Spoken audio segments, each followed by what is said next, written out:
people to view. And then we should be about there. Doug.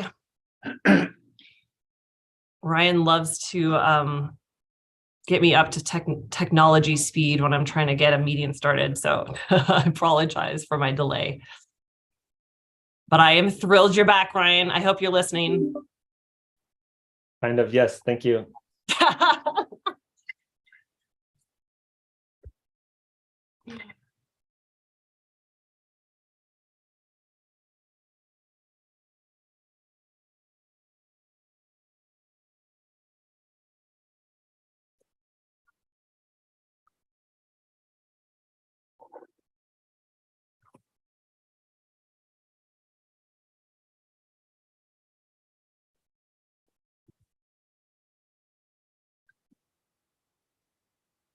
Okay, guys, there's the agenda.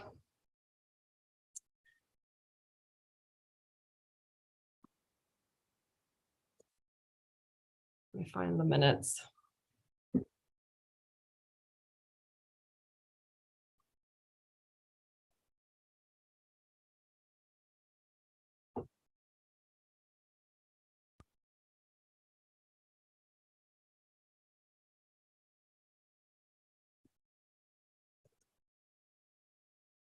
Promise I'm almost ready.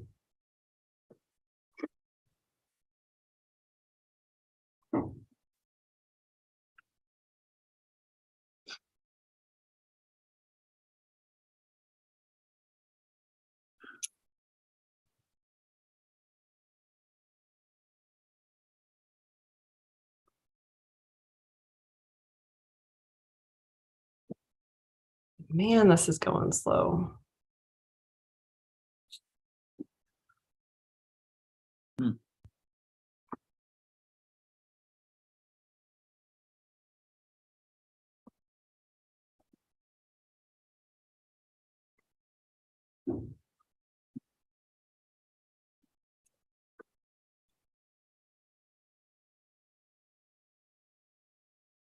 Okay, I am ready, team.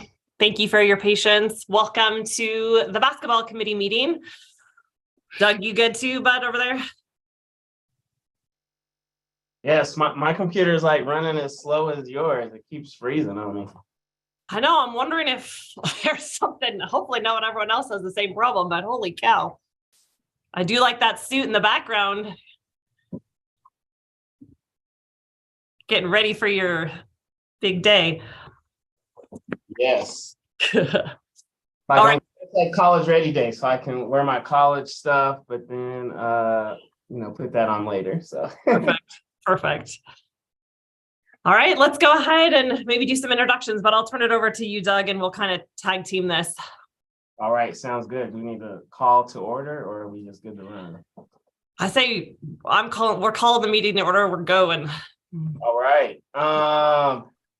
Hey everybody, I'm Doug Clinkscales from Manual High School, athletic director over here at Manual in Denver, Colorado. Jeremy, you're next on my screen. Hey everybody, I'm Jeremy Kearns. I'm the athletic director, head boys basketball coach at Byers High School. Jeremy, feel free to call the next person on your screens as we do this introductions. I've got Pat as next on my screen. I'm Pat McCabe. I'm the athletic director at Arapahoe High School. Bill is next on my screen. Bill Benton, boys basketball coach at Lewis Palmer High School. Mike. Okay, I'm Mike Regan. I'm the athletic director at Middle Park High School. And I don't see, let me see if there's anybody else that we haven't. How about Rob? Sounds good. Thanks, guys. I'm Rob Johnson, just newly appointed to this committee. Happy to be here. I'm Chaparral Athletic Director. Okay, good enough. Hold my calls, will you please? Chase? I'm Chase McBride. I'm the district athletic director for St. Vrain Valley. We have basketball schools in 3A, 4A, 5A, and 6A. I guess next on my list would be Todd. Good morning, everyone. Todd Shays. I'm the boys basketball coach and a 6th grade teacher at the Kent Denver School. Sandra? Hi, I'm Sandra Ray. I'm a superintendent at Revere School District, which is part of Sedgwick County Athletics. Let's see. Dave Huss, have you gone yet? Hi guys, Dave Huss. I coach high school girls basketball at Caliche High School, and I represent the Colorado coaches of girls sports this morning. Carson, have you gone? No, thanks, Dave. Hi, everyone. I'm Carson Kuntz. I'm the principal in Otis, Colorado, and I am also the boys basketball coach. Mike, I think you're next on my screen. Mike Page, retired superintendent, Plateau Valley, now live in Brush. Been to see about 20-25 games already this year.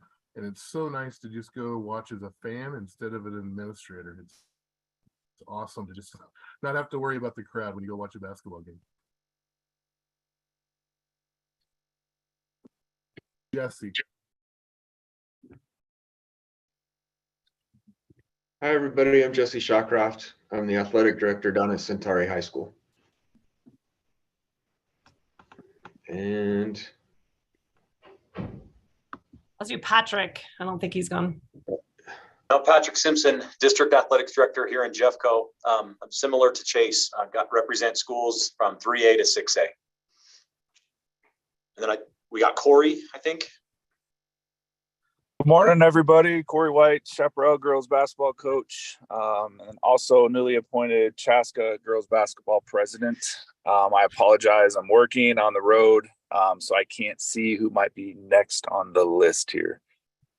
Let's do Kirby Clock. Hi, I'm Kirby Clock. I'm the president of the Colorado Board for Basketball Association. Dave Smith. I'm Dave Smith. I'm the state rules interpreter. Thanks for being on, Dave. And my amazing assistant, Lakin. Hi, everyone. I'm Lakin. I'm Bethany's assistant at CHSAA. And then we've got Ryan Casey on. Ryan, you want to introduce yourself? Are you still there? Hi, Ryan Casey, CHSAA staff.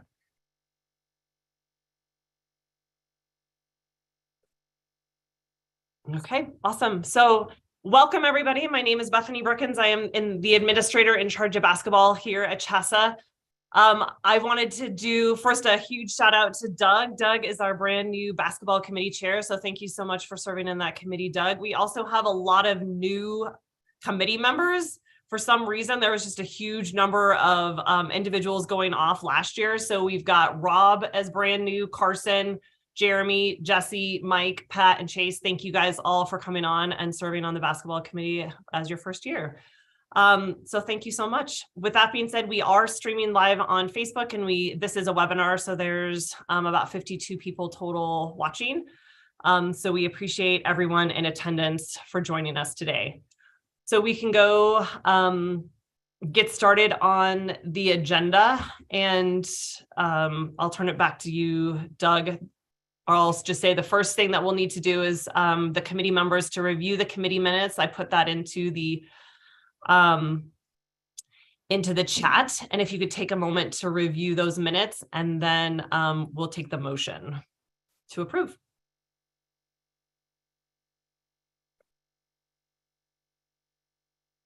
Did everyone get the link on the committee?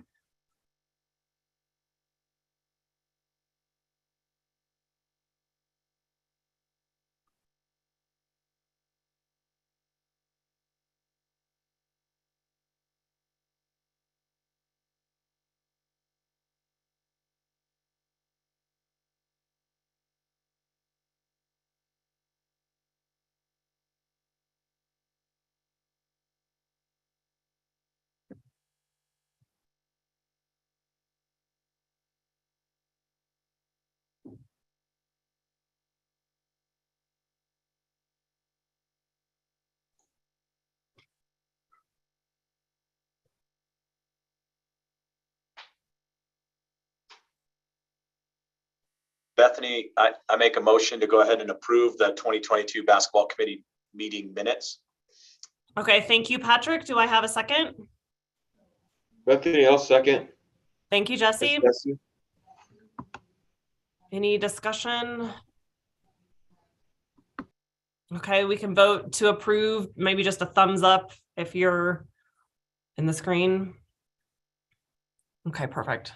It looks like it passes, Lakin. Thank you, guys. Doug, I don't want to step on your toes. Do you want to take over or you want me to keep going? No toes here. Keep going. Perfect. Committee members, I've sent out the agenda last week and I didn't hear any official additions to the agenda. I believe I talked to one of you guys about seating for the seating before state. And so I was going to add that into the agenda. Is there any other agenda items from the committee that you would like to bring forward to discuss?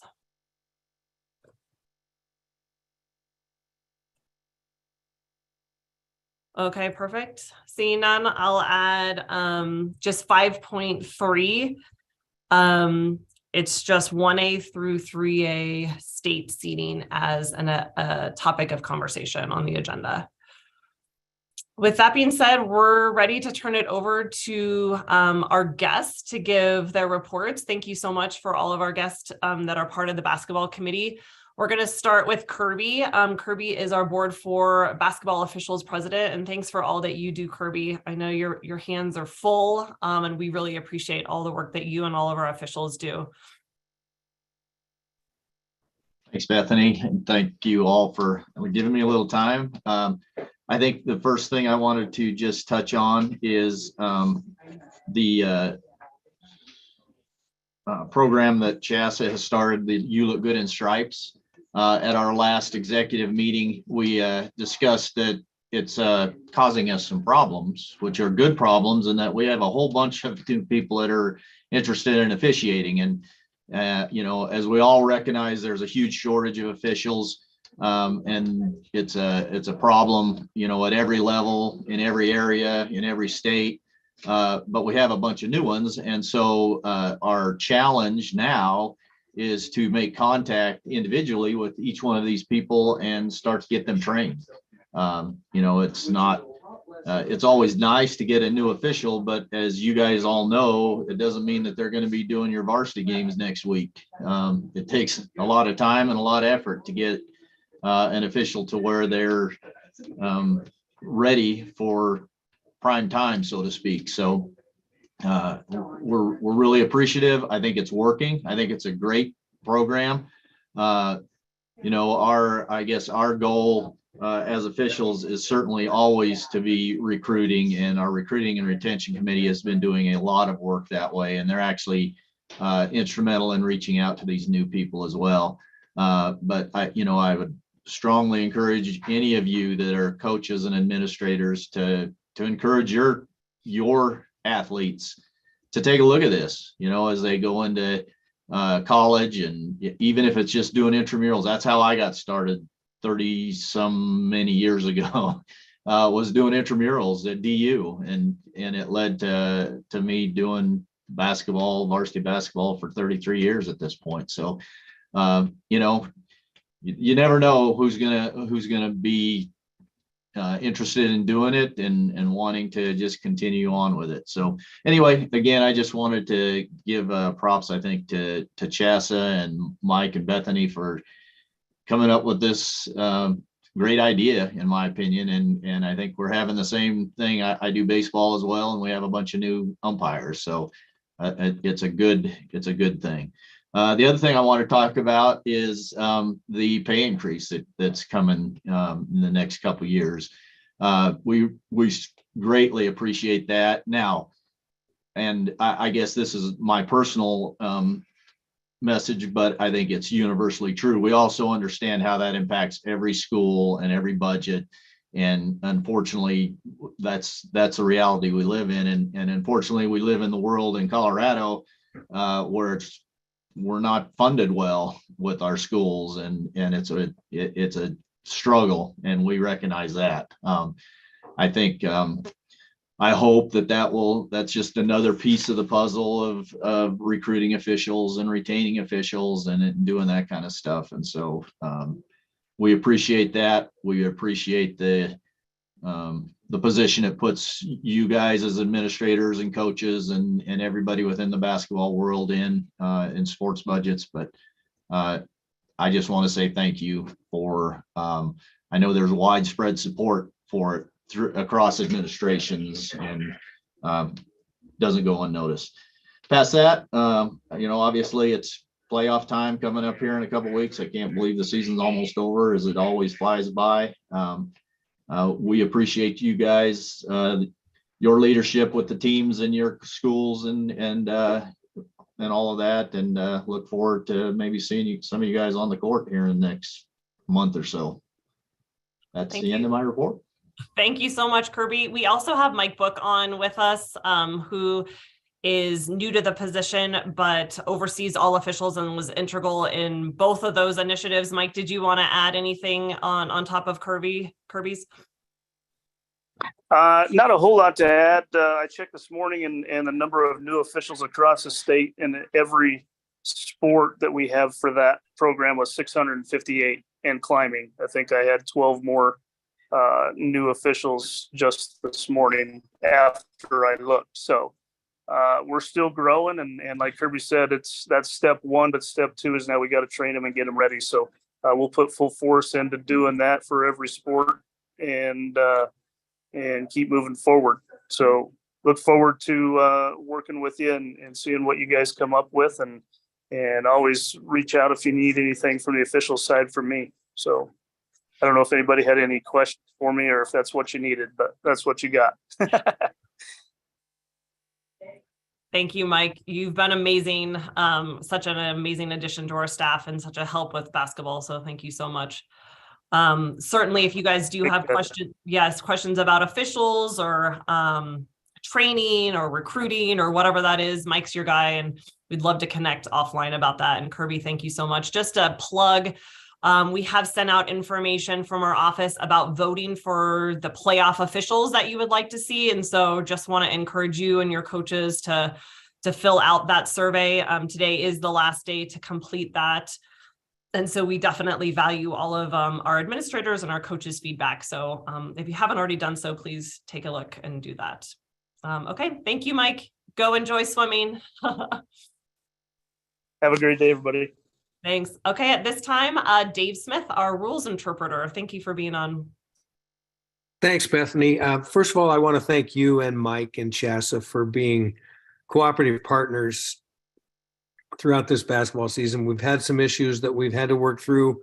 It's been an effort where the primary focus and the primary interest is the student athlete and their experience. So I want to first of all thank you for that. And that's been the case since I've been a part of this basketball, which is over 40 years now. So CHSAA, you're a major player in this, and we're headed we're keeping in the right direction. We've had some rules issues, primarily Bethany knows this. Most of our rules questions come with regard to uniforms, and we appreciate the schools getting asking and presenting their proposed uniform designs to CHSAA before purchasing them. That way we make sure that the rules are in compliance, or the uniforms are in compliance with the rules, and that schools don't go to any unnecessary expense by purchasing uniforms that don't meet the rule requirements. We had a conference call on Sunday with our local area rules interpreters, and one of the main topics that came up was crowd issues. So we all know that February things get a little more intense.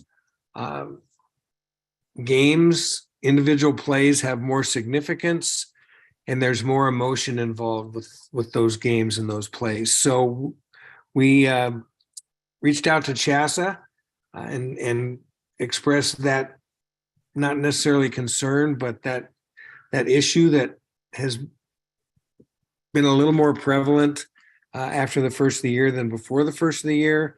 So we're just asking you to make sure that if The game manager is around, and the officials are instructed to meet with the game manager before the game to identify that person and where they might be throughout the game, so that if we have any crowd issues, the game manager can deal with that. The officials will not deal with crowd issues, so we would appreciate cooperation with that. I know that it's difficult sometimes for the game manager. They're pulled in multiple different directions, but we do ask that if at all possible, we have the game manager available at all times. The last thing I have is it's rule change submission time to submit rule changes to the Federation. Last year, we submitted a change which Bethany and I thought was a good change. It had to do with uniforms. Uniforms require home teams to wear white and the visiting team to wear dark. But there are certain occasions where schools, for special nights or things like that, they want to change that or ask for an exception to that rule requirement. So we proposed a rule change that would allow for that if both schools agreed. The reason for that and our rationale for submitting that change was it takes work off of everybody's plate. We know how busy you as administrators are, you as coaches are, and as CHSAA administrators are. So if we could do something to eliminate some of that process, a step or two in that process, then that's what our goal was. So Bethany and I will talk about that again within the next week or so. If you support that change or that proposal being submitted, you can either let me know or Bethany know, and we can use that in our rationale when we do submit that to the National Federation. So that's all I have. If there's any questions or anything, please let me know. Thank you so much, Dave, and thank you for all of your help and guidance throughout the season and through the year. So I appreciate you. Okay, I'm going to turn it over to Corey. Corey, are you able to give a report while you're on the road right now? Yeah, and don't be afraid to jump in here, Todd. I know you'll have some stuff too, but we met as a CHSAA group on this past Sunday. A couple of things to note.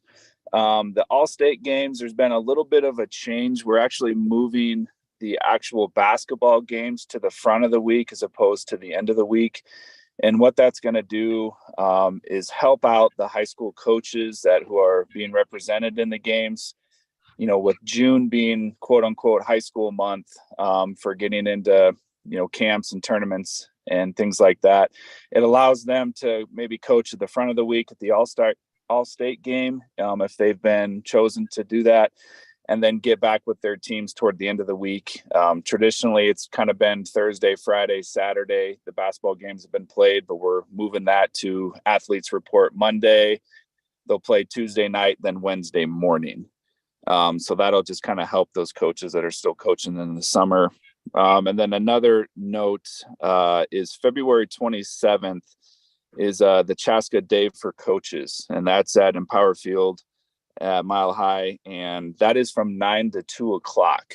And if there's any athletic directors out there, get your coaches to this event. It's a great event. There's a big line of speakers that we're pretty proud of that they're going to be presenting, and it's a great event, and it's not all day, so they can still get back. If they're in a winter sport, they can still get back to their practice later in the afternoon. So Todd, do you have anything to add on that? Corey, that stuff is great. It's I think as Corey mentioned, it's February 27th from 9 to 2 at Empower Field. I think it's $40 for CHSAA members and Chaska members and $79 for non-members. And Becky Mudd had said that there were a fantastic lineup of speakers. And then for the all-state games, CSU Pueblo have been terrific in accommodating us again. And just to echo what Corey said, the basketball players don't have to be there all week. They'll check into the dorms Monday afternoon, Monday evening, play Tuesday night, Wednesday morning, and then they're free to go. That's June 12th to the 16th is the week of the all-state games. That's amazing. Well, thank you I would- guys. Yeah, go Yeah, ahead. Please go I'm ahead. sorry. I just Go want to thank you guys. I want to thank Becky Mudd and certainly Sean Palmer, who was the boys rep for the Colorado High School Coaches Association the past 2 years, for allowing me to do this. I'm going to be learning as I go and look forward to working with everyone at CHSAA. Corey and I will hopefully put together a terrific fall clinic for basketball coaches on both the girls and boys side. But I know I'll speak for Corey. We're both pretty excited to get going and have 2 terrific years. So thank you for having us. Thank you so much. Appreciate it. We definitely appreciate our relationship with CHSAA, and thank you guys. We also really appreciate our relationship with the Colorado Coaches of Girls Sports. Dave, we'd love to hear from you. Oh, and Mercy's on too. So thank you so much, Dave. Why don't you go ahead and then Mercy will go after you.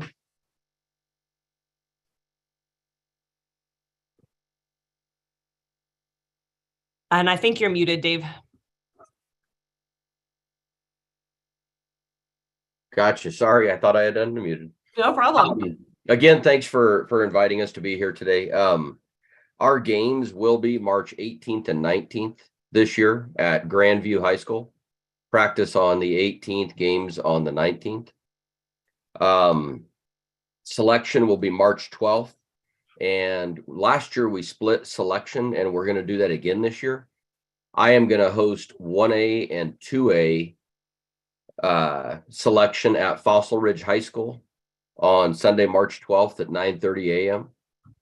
And Mercy and Chris will host 3A through 6A selection at Skyview High School at 9:30 in the morning on the 12th.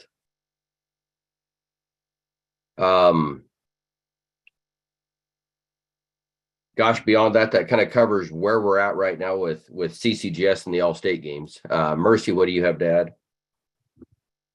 Oh, I think you got most of it. So, we have a little reorganization, right? When our president of 30 plus years, Terry Ward, retired. So we think we got things going in the right direction. We've got some stuff. We're going to go Grandview for the games for sure. And we did split that.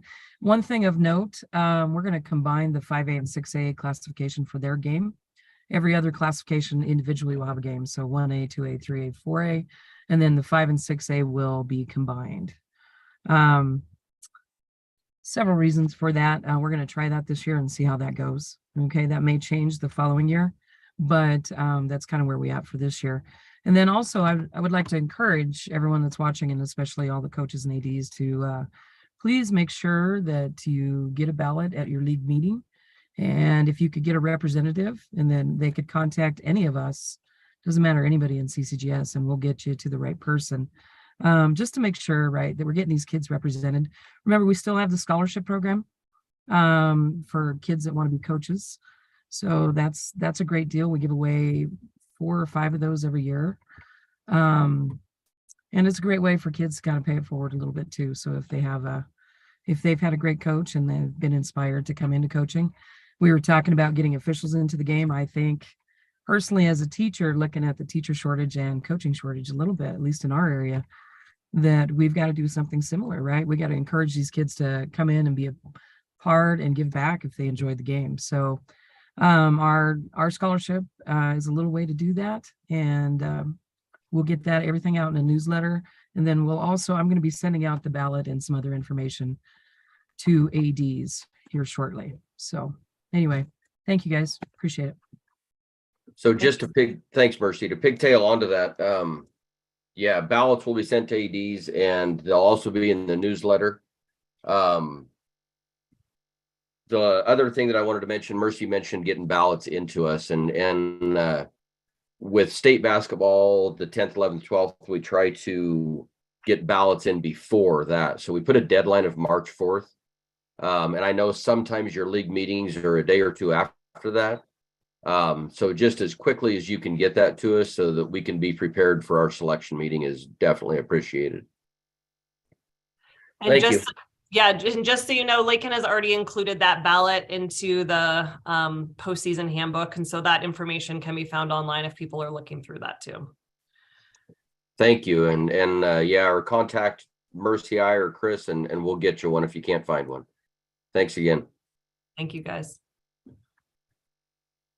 Okay, I think that is it with the guests. Let me just verify.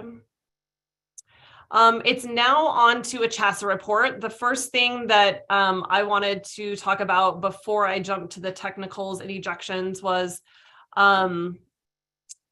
I've been sending it out in emails, but this will be the first year that we are hosting a boys and a girls NFHS interscholastic event this summer.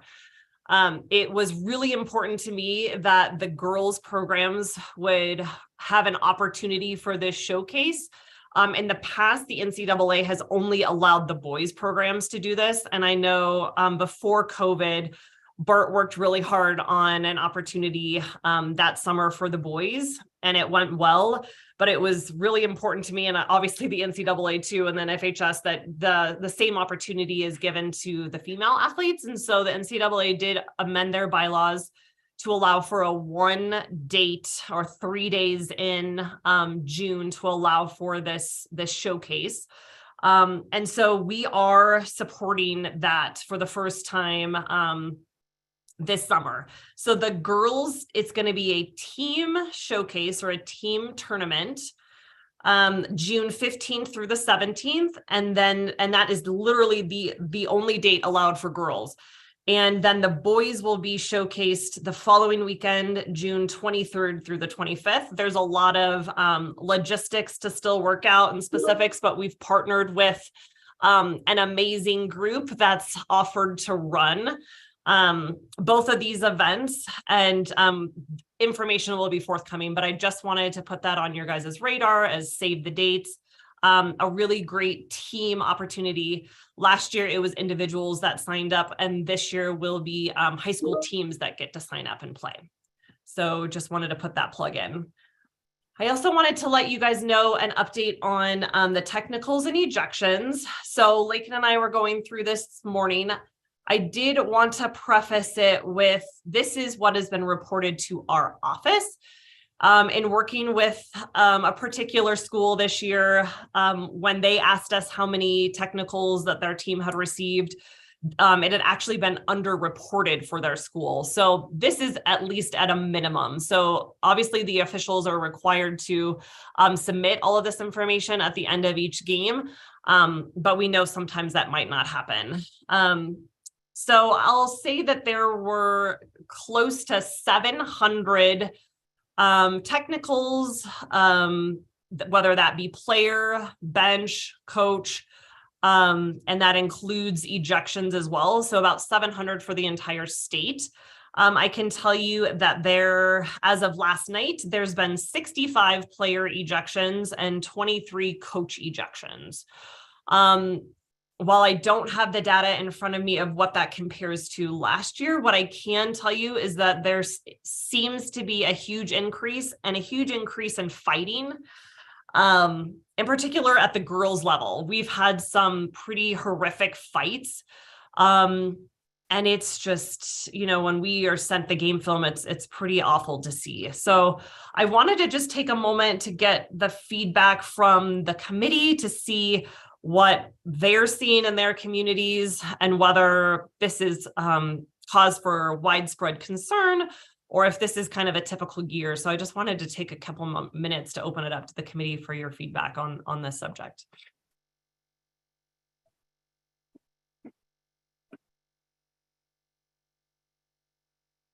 Don't all speak at once. Bethany, this is my 19th year coaching basketball, and I've actually seen less technicals at all the games I've been at this year. Saw one a couple weeks ago, but I haven't seen a coach's technical the whole season, and that's watching JV boys, JV girls, varsity boys, and varsity girls in some C games that we've been involved in.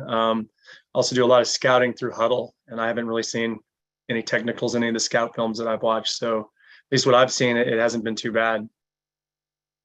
And that's the 2A level, right, Jeremy? Yes, ma'am. Some 1A games, some 3A games. Okay, perfect. Hey, Bethany, and I don't know if this is a Mike question or where this would go, but is there data that CHSAA would be willing to share with districts or league presidents or something to see if this is a more of a, metro area problem, big school problem, little school problem? Is there any trends in the data that we could, dive deeper into? Yeah, that's a good question. Lakin has a very detailed spreadsheet of, every report, but we don't have it broken down. Yeah. Go ahead, Lakin. Yeah, I'll turn Sorry. it to you.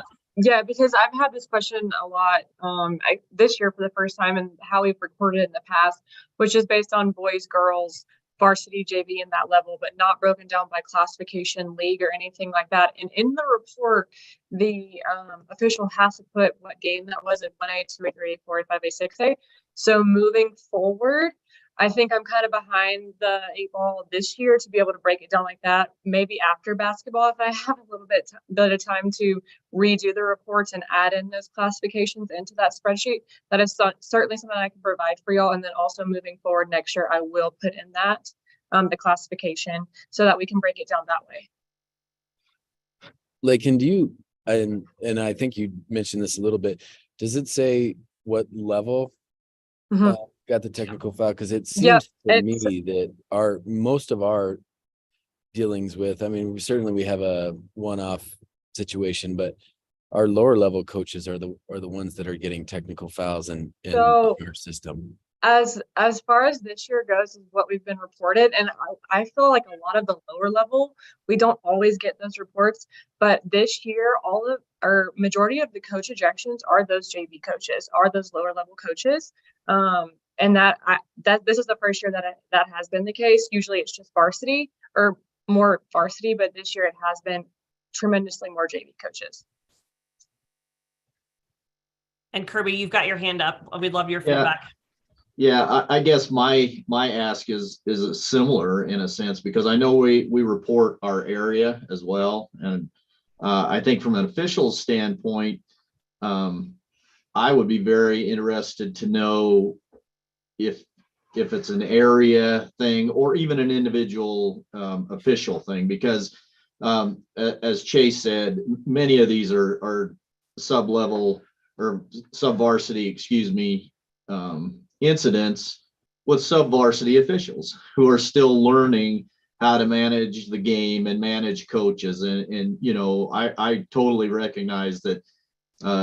I always say it's a catch-22. We put our newest officials officiating the most difficult games with the fans that are not savvy still yet, and some of that kind of stuff. It's just the nature of the game, but it is what it is. So I think it would be very valuable information to get out to our areas as well, because I don't think many times, our leadership in each of our areas is really aware if there's an individual that's doing a lot of technicals and or some of the stuff on our side that we need to own. So I'd like that information as well. Yeah, and I put the official's name who reported it in my spreadsheet, but I can also add to that the area number that they are, and we could sort it that way as well. Yeah, so Kirby, I think that's a great idea. We can get this information to you. I definitely would err on the side of it being more metro area teams. I mean, we did have a 1A ejection last night that was reported to us, but for the most part, it's the larger 1A, the larger metro area schools. Kirby, I'd be interested just to hear your perspective from the officials. I think one thing that I've noticed in our lower level girls games or other girls games that I've watched this year is just the physicality slash I'll just call it uncoordination a little bit, right? And so there's a lot more contact. And then as an official, I'm sure we don't want to be having 20 fouls, but then there's a lot of frustration from the players when that physicality or contact is happening. And I've seen a couple of times where it's like, okay, my seat has moved from over here to over here. And, we've been lucky enough not to have anything jump off, but definitely have been on edge a couple of games like, ooh, we just need to get this over with. Yeah, Doug, it's a challenge. I mean, even now I was over, I think it was their 2A. I mean, I do 2A, 1A to 5A, right? And really your game has to change depending on both the level of the the game itself, the classification, but also the skill levels of the individual teams. You know, there are some teams that can play through some of that kind of thing, and we like to let that happen. I mean, this is my personal philosophy, and I, having done it for a lot of years, but, and Dave might, I don't know, is Dave off? He might have jumped in, but I think, again, it becomes even more difficult for that newer official that doesn't have the experience to really even recognize that, man, I got to pull this thing in. I may, you know, we want consistency through the whole game, right? I mean, that's what we strive for. But at the same time, sometimes we got to pull it in. Sometimes we got to get tighter when the game needs it. And those are the kind of things that, you know, are take experience and mentoring and teaching. And that's the challenge of officiating. And we all recognize when, I mean, those of us that are in the game a long time recognize it, but we have officials that may have never played basketball, right? I mean, there are those out there for sure. And some of them turn into great officials, some of them not so much, just because they, you know, they don't recognize some of that kind of stuff. So I don't know if that answers your question at all, Doug, but it's a challenge. There's no doubt about that. No, fair. And I think too, one of the things I'm coaching some of my younger coaches on as well is like, yes, strategy wise right now, we should be maybe man full court. But at this point, let's back up into a 2-3 just to kind of get some of that tension out there, you know? Can I ask a quick question? Probably of Lakin. When the technicals are reported, does it explain what type of technical it is? You know, a kid gets called for flopping, you know, faking a charge call, you know, does that get reported? You know, a kid gets called for a technical for reaching over the line and slapping the ball. Maybe not so much unsportsmanlike, you know, yelling at a referee or something like that. Does it distinguish those out? Yes, so they'll do what the call was, even for like bench warnings, they label that out as well, combination, all of it, and then they give a reason as to why they received the technical. And sometimes in that reasoning that they're very descriptive and they say, but we've warned this kid, and then, you know, and then it goes to even them bouncing the ball really high. So they do give a detailed description most of the time. And if we're questionable, then that's when Mike Book reaches out to them and says, hey, what happened? We need a little bit more information here. Okay, thank you. Okay, awesome. Well, thanks for the discussion, you guys. Appreciate it. At this time, guests, you're certainly welcome to continue on for the rest of our agenda, but we can understand if you guys have to step off. But thank you again for all your feedback if you do have to step away. We're going to jump into the meat of our agenda. The first section is going to be on district and regional discussion. So it was recently brought to my attention that so the committee report, basically, as you guys all know, let me just take a step back. The committee last year did a tremendous amount of work, and for them, I'm still eternally grateful on figuring out what 6 classifications looked for. And so I know some of you guys, Sandra and Bill and Doug were on, and Patrick, it was a lot of work. And so we were thrilled when our committee report passed with the recommendations from the membership, knowing that it was still a bit of controversy around the 6 classifications and standardizing everything. So far this season has gone well. One of the biggest questions that has come up though is the standardization of district seating. So that would be through 1A through 3A districts.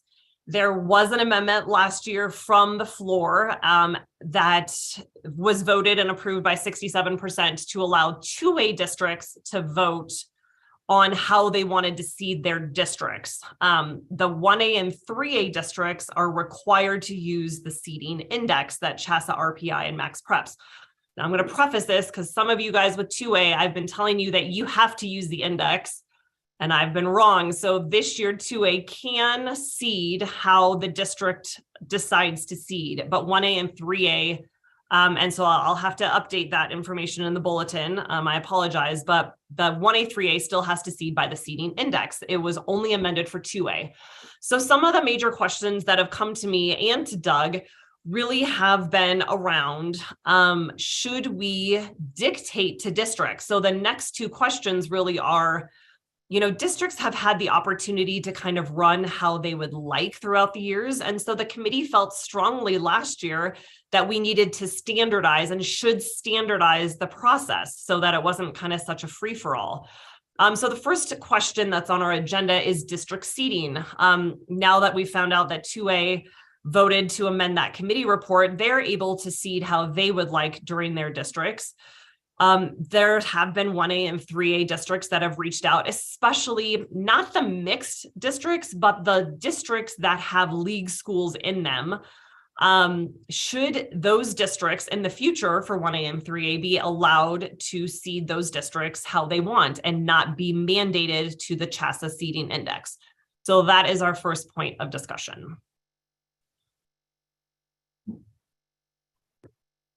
Yeah, I think that makes sense in a league where in a district where it's just representative of one league. I think the multi-classification district league, you have to potentially use that criteria. I'm not sure if there's another fair way to do it.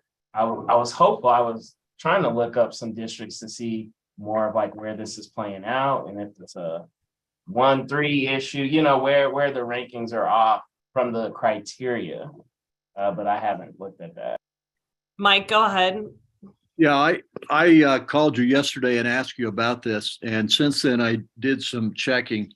In 3A, 3 out of the 7 are leagues without being mixed, and I looked in the Frontier League, and really the seeding index pretty much mirrors just the way the teams are. I think there was one difference, but it involved a 6th and the 7th place team, and it was like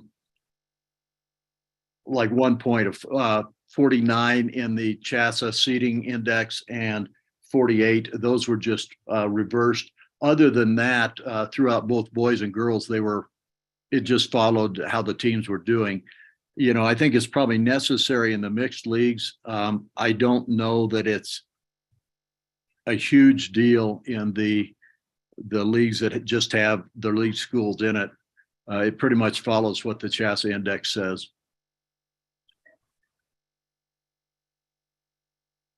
Anyone else I know Jeremy, at least for 2A, that solves the problem. And I'm happy to hear your thoughts, Jeremy. Go ahead.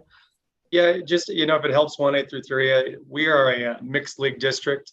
But before the year, last year when we were scheduling, we all agreed to play each other to help seed our district tournament and take that district record versus each other as the way we would seed the district tournament. It allowed teams to pick up schools that they may not have been able to play. It put some schools in a situation. I'll give like Dolores Huerta for an example. They're down in Pueblo. They may not have been able to find as many schools to play, but being all of the rest of us being willing to play them in the season to help seed the districts gives them some games. And so on and so forth. It just, like I said, it kind of makes those regular season games matter more if we all agree to play each other, kind of gets that excitement going. And then it also allows for better opportunities for people to schedule each other. And like I said, we've solved it with 2A, but I know there might be some situations in 1A and 3A where if they take those head-to-heads into account, then it might change who's scheduling who during the season. Jesse, did you want to give us some feedback? Well, just a specific example in our league this year on the boys side, we've got a team that has beaten another team in the league twice, and yet that losing team is higher than the winning team in the seeding index. And so for our district tournament, that's going to be a little wonky. It's a little tough to explain to people how that happens, that seeding criteria. So, I mean, that is going to happen. That it's going to happen, and neither one of those teams are going to be the number 1 seed. It doesn't look like, and so I think that would probably be where we would face more questions. Is if a league winner wasn't the number 1 seed in the district tournament, that's going to be pretty tough to explain to a lot of people. Jesse, what league and what are their current standings, if you don't mind? It's the Intermountain League, and I don't remember the numbers. It's Cortez and Bayfield, I believe.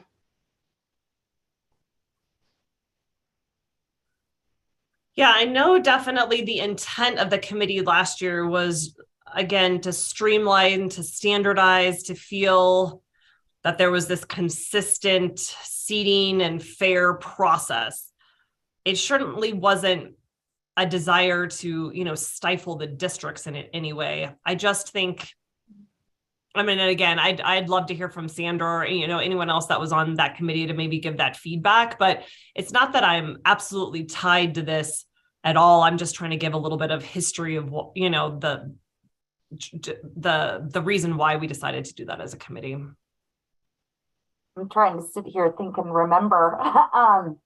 I'm just trying to kind of list out the pros and cons, and I'm thinking about all of the pros right now for the reasons why you would want to have a little bit of control over those oddities that happen, balancing that with the consistency piece. Yeah, I tend to go towards the pros rather than the consistency, because in the end, if there's that way for us to make sure that teams are appropriately seated, we can. But having those guided pieces, so maybe that's how we would kind of want to word it, is that you have some flexibility, but maybe these factors have to be included in that seating criteria. I don't know, something like that, where we have some control, but there is those one situations that occur where it just makes sense and nobody disagrees with, certain situations needing that flexibility. So, Bethany, if I remember right, I'm like Sandra, I can't remember that far back, but it's one of the things I know we did talk about was just the history of this so-called free-for-all where someone probably is the best team in the district, but it's a multi-league district, and they were coming in as number 3, and then the other team in that, say there was 2 outside league teams in that district, they would come in at 3 and 7. I know Dave remembers that at Cleachy when it was like Cleachy Marino or Cleachy Haxon, and they would come in at 3 and 7. And I know as an administrator, you're undefeated and you're seated third in your district, and there's some explaining that has to go on, and they understood. But I think that's kind of where some of the conversation started, was those multi-league districts, and I'm kind of like Sandra. I think that to me, if you as the basketball commissioner says that, if somebody doesn't think it's fair, then they need to come to you and say, hey, you tell me if this is fair or not. Because you're going to get outvoted if you're in a multi-league district or a multi-league district. You could get outvoted 6-2, and the 2 people that are in another league. So, I think if it passes through you and says, yeah, that's fair, or no, that's not fair, you guys need to come up with something else. But I think that's where it kind of started, was that multi-league districts that we talked about in the past history of things. So. Thank you. That's very insightful. I'm going to actually jump to the second question too, because I think it's the same philosophy, but 2 different items. And again, then we can come back if someone wants to make a motion or for either one of these. The second one then is, I started thinking this year about district formats and this idea of consistency, and should districts still be able to run a 3rd and 4th, a 5th and 6th, a 6th and 7th, whatever that might be, if the district winners were the only teams that were protected into the tournament? Because there's been, this discussion of, different number of games that you're getting with the RPI and the index going through districts. Is there this inherent inequity if some districts are playing more games than others? And so it then goes back to, do we control what districts look like, or do we just let districts do what they want, which is what we've done in the past? One of the things that I can tell you that's kind of evolved with those conversations is that there are a lot of different sizes of districts. So even if the CHSAA office or this basketball committee were to say to districts, you know, the first and second are the only ones that matter. So that's the only ones that you can play. Right now we have a 4-team district. You know, there's others with an 8-team district. So there are already some inconsistencies with the number of games given. But it's just another one of those questions that has come up. Should we regulate? Should we not? And so I'm throwing it back out again, kind of as, you know, should the districts be able to decide what are those pros and cons, or should there be some parameters set forth by CHSAA? And maybe it's a middle ground, maybe it's one way or the other, but I just wanted to include that into the discussion as well with you guys for those 1A through 3A schools.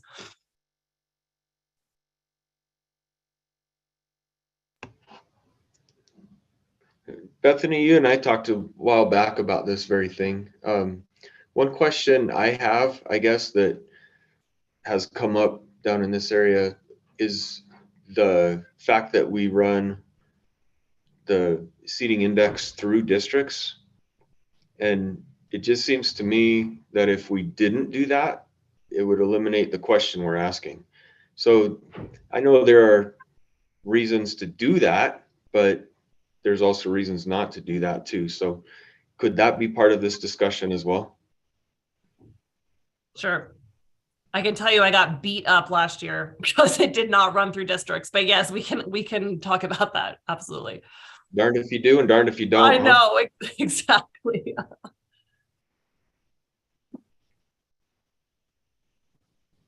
Carson, what are your thoughts? You're quiet over there. Well, I was just going to ask, what were you beat up over last year on that? I remember 1A was kind of weird. I remember there was some teams that had been on top all year, and then there was 4 teams and only 2 spots, even though they were top 8 all year long. So what was some of the things that feedback you received on not running it through districts? Basically, feeling that the districts didn't matter. Like, why are we running districts if it doesn't affect our RPI? And just this inherent feeling of, not taking the kind of freshest set of data. And I know, because even in volleyball, we've gone back and forth with that too. Do you do it before districts? Do you do it after? Regionals? What does that look like? And I think that's one of the reasons why 1A has decided to go away from the wild card teams for volleyball, not to get off topic here, but it all had to do about, when the index stopped or started. And so there's just a constant feeling of kind of, you can never do right or wrong. But I think ultimately people were very strong in thinking that they wanted those district games to count towards their if they were going to be able to get into the bracket or not. Again, I defer to the other committee members on that. I would echo that was probably the most important thing that we discussed, was that they wanted those games to matter, mean something. I look at these situations and I'm like, sometimes it hurts ya, sometimes it helps ya. And if you can play that and get lucky enough to know when to change rules to benefit you, that's the game. But yeah, darned if you do, darned if you don't sometimes. I guess I wanted to preface it by currently districts can play as many games as they want. And the district winner is protected, and that's who's automatically going into that regional/state bracket. Should that change? Should we dictate to districts how many games they can play? I guess maybe that's an easier answer. My question there, so I was doing some research and I got this. 3 example, Black Forest, Santa Fe League, is that a 4-team district? And then the Tri-Peaks is a 12-team district. How would those 2 districts even play the same number of games? Yeah, they wouldn't. So. That was kind of my point. Yeah, unless we as a committee felt strongly that the same number of games had to be mandated, we would have to go back and revamp what districts look like. And that'd be really difficult with the geography, so that we would say maybe every district has to have 8 teams. So already right now there's inconsistency because there are those small districts and there are those large districts. I guess that's why my thinking really is, either we even out the districts to do the same number of teams and then mandate the format, or we keep geography as a priority, still have those different number of district teams, and then allow districts to run as many games as they want. And I don't want to get too far off topic, but I think it kind of ties into this discussion though. With that 14 district, the way it's set up now, if you're that one of those top 4 teams is going to get a top 8. And if we're not reseeding after regional, I know the 3 is a little different, so it's new to me, but if we don't reseed, then one of those teams, do they get the top, one of those 4 team district, does that winner get a top 8? As long as they're in the top 16 of that index. Yep. Okay. Does the fact that we changed to the index now where there's 2 different sets of criteria that are coming together help with this? I wouldn't think that a team playing, like one district playing a 3rd, 4th matchup, 3rd, 4th place game compared to another district not doing it would change much, since now we're using max preps and RPI together. I know that maybe just RPI alone could have been manipulated a little bit there. Seems like it wouldn't be as manipulatable with the 2 sets of criteria. Yeah, I think that it's just a fear, because no one knows what's going to happen to those values. I guess I probably would have received more feedback this year if we would have said you can only play 1st and 2nd. I think the fact that we're allowing districts to do what they want and play the games that they need is kind of the smoothest path of least resistance. So I guess unless I'm hearing something from the committee that they really want to just mandate that the 1st and 2nd place be played, what I'm hearing is we just continue to let districts play off however many places that they want. I would agree with that, Bethany, especially with the options that you gave of the alternative being redrawing districts and mandating, making them all equal, and basically throwing geography out the window. I don't think that would go over well at all. Yeah. And in the small districts, I assume those teams have already played each other a couple of times. Demanding another game out of them, I don't know. That just doesn't seem like a good solution. I would put a kibosh on the evening out districts. I think we need to look at the evolution of how we are where we are, where we're not taking the 1 and 2 from districts. We're taking the 1s and we're pulling the RPIs. So kind of feels like we'd be undoing a little bit of that. So perfect. Unless anyone is kind of against that, I think we're good with that topic of not changing, not mandating anything else from the districts, other than I do want to go back to the district seating. Should districts at the beginning of the year be allowed to seed how they want, mixed leagues and leagues? Because it sounds like, Jeremy, you're a mixed league and you didn't want to use the index. So I guess just thoughts. So again, I come back to, we all agreed to play each other, and then we set up a district AD Zoom before the season. And we got together and agreed that those matchups would be the ones that seeded our district tournament. I think it helps that we're all playing each other.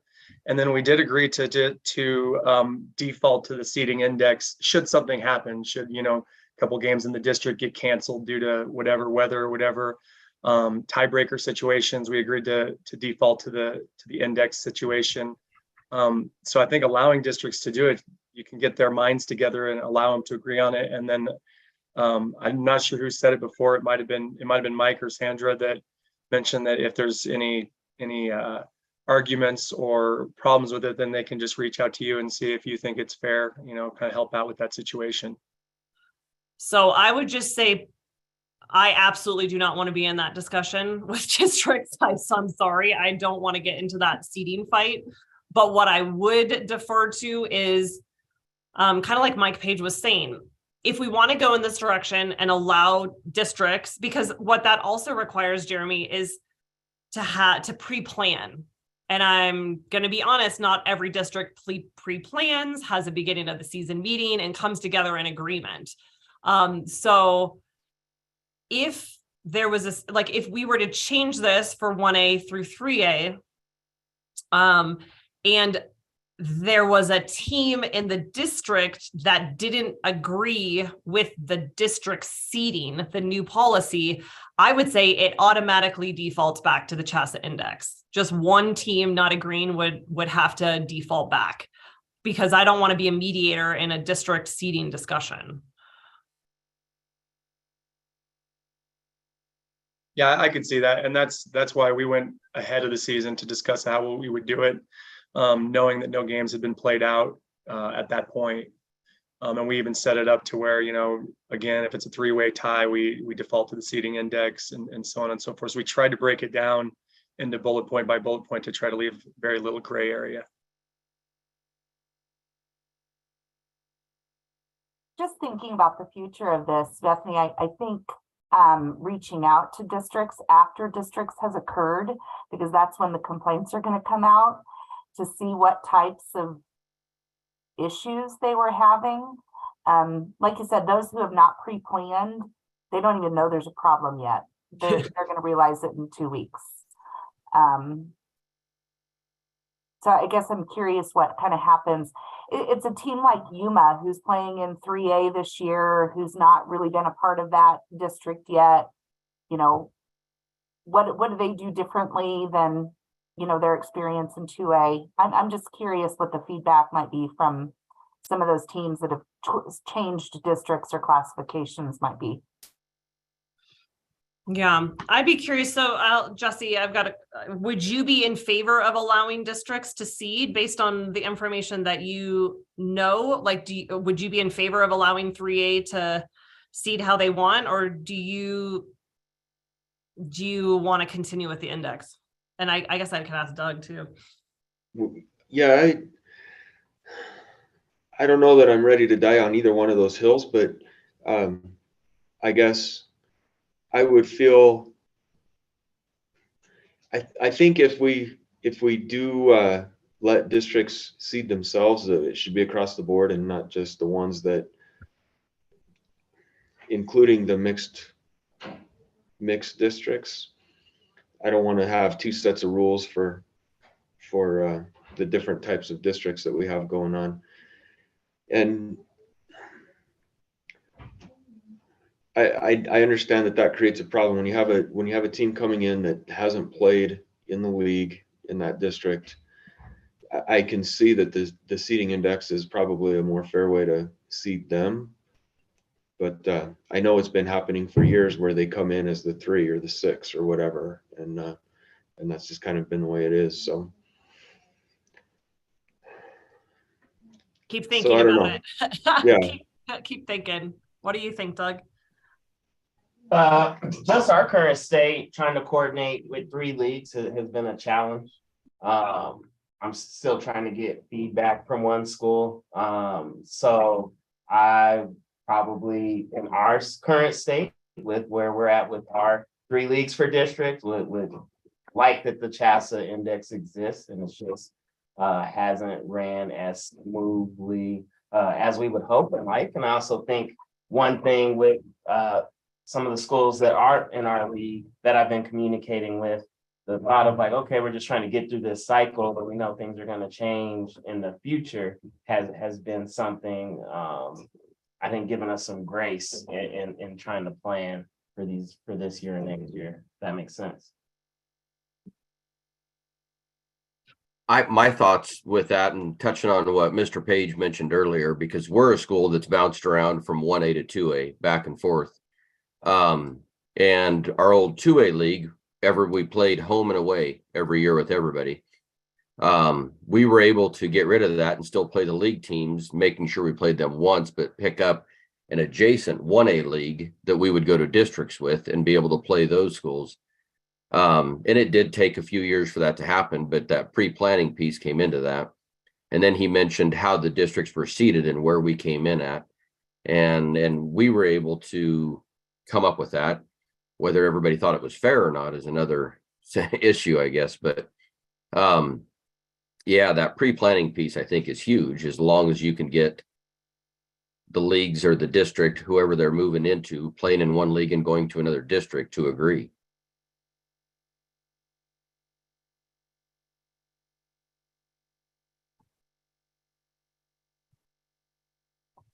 So just for a solution to be proposed, is it something where, you know, the index is the default mode and all, you know, all districts are seated using that? If districts want to unanimously submit a waiver per se to use a different set of criteria, then, you know, that gets rubber stamped by Bethany because it's unanimous and they've all agreed to it, kind of a thing. I like your thinking, Sandra. What about anyone else?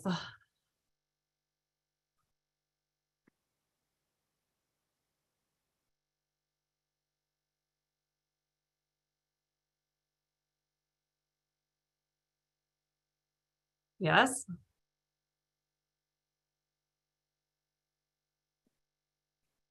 So right now, if we don't do anything, 2A is the only classification that can seed outside of the index. Do we want to be consistent with 1A and 3A to allow for this waiver process of sorts where every team in the league has to unanimously agree on a different seating protocol? Just to clarify, are you talking about for this upcoming districts or are we talking next year? This is next year. So this year, 2A, because it was amended last year in the committee report, 2A can, if they wanted to, seed a different way. But we're talking for next year. Do we allow 1A and 3A to also have this other seating opportunity? Bethany, is that how the 2A proposal was written? Was it has to be unanimous with No. those district teams? The 2A proposal was simply said 2A teams, each 2A district will have the opportunity to agree on how its tournament will be seated before the start of the regular season.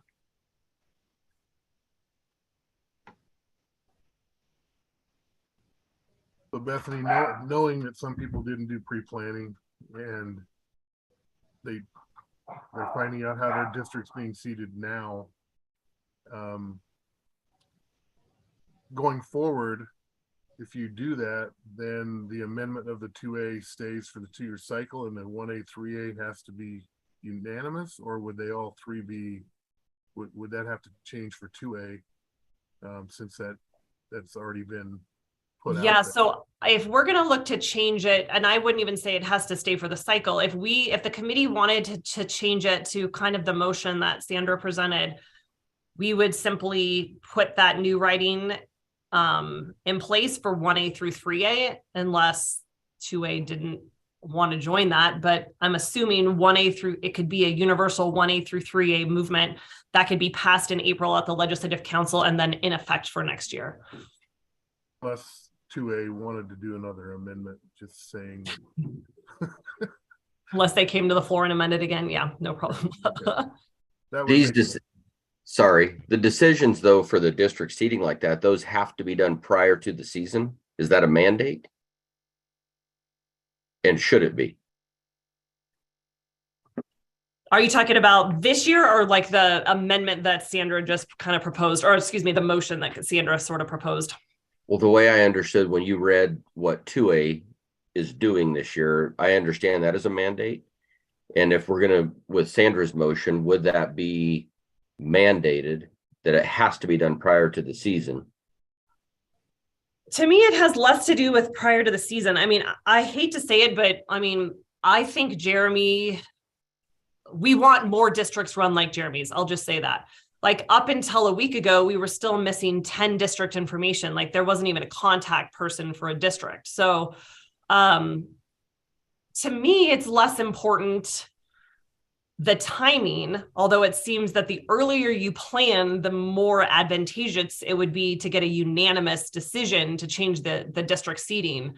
But if a district came to me, let's say next year at this time and said, we all agree 100%, we've signed off that we want to use head to head only, you know, then it's like, okay, that's fine. Like, you do it. To me, I'm less concerned about the timing as long as every single school agreeing.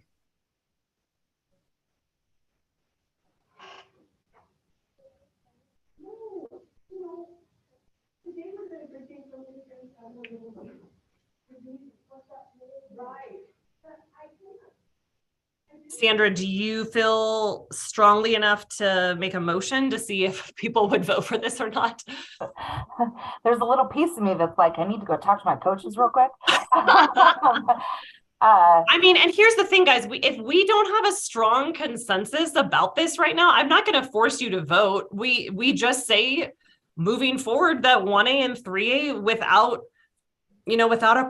a motion to change, 1A and 3A will continue to use the seating index, and 2A will be able to kind of do what they want as long as they're in agreement.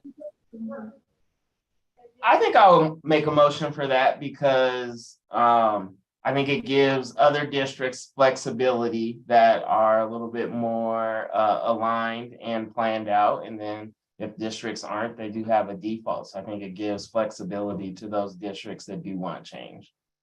So I move for whatever Sandra said. I think the motion, because I know Lakin will want to write it down, you guys correct me, is that district seating will be, we're going to start at district seating will be the CHSAA seating index, unless there is a unanimous decision by the districts to alter the seating. At that point, there will be a waiver that needs to be submitted to the CHSAA office for Bethany to approve prior to district starting. Does that make sense? I love how you started off really slow and then I know, and then I go fast. Bethany, wouldn't you want to know before district, well before district starts? Why can't they know before the? We don't even have a district. I'm not going back to Jeremy. That's planning, pre-planning to know, before the school year starts. That's what everyone hopes would happen, but probably before the season starts, everyone should know how their district's going to be seated. I would think, and I think you, but you already said that you had 10 that you had no contact person for. I mean, Doug is our committee chair and he can't get a school to answer him. I just think the reality with the turnover of athletic directors, like, it's just very difficult for especially mixed league districts to maybe get a consensus to this. To me, it doesn't matter how they seed. I'm going to assume that they're going to seed for the index. And then if they want to submit a waiver to me and they all 100% agree, then that's fine with me too. But Bethany, shouldn't that be done? At least in my way of thinking, that should be done at your preseason meeting so everybody knows what they're looking at as they go forward, rather than waiting till district getting like right now and going, oh, well, maybe we should change this. I think it should be at the preseason meeting. I agree with that. I agree.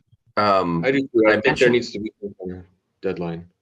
I mentioned that a little bit ago too, like mandated before the season. And that way, as your season is going, your opinion can't change about how you might want to see things done.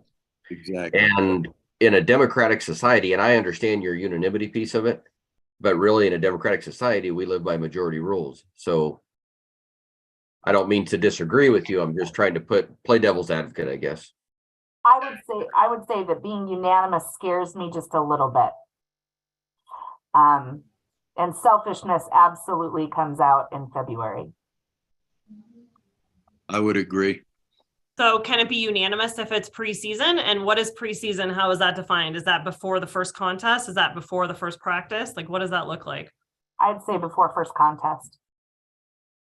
I would also say before the first contest. I agree with the person who said it.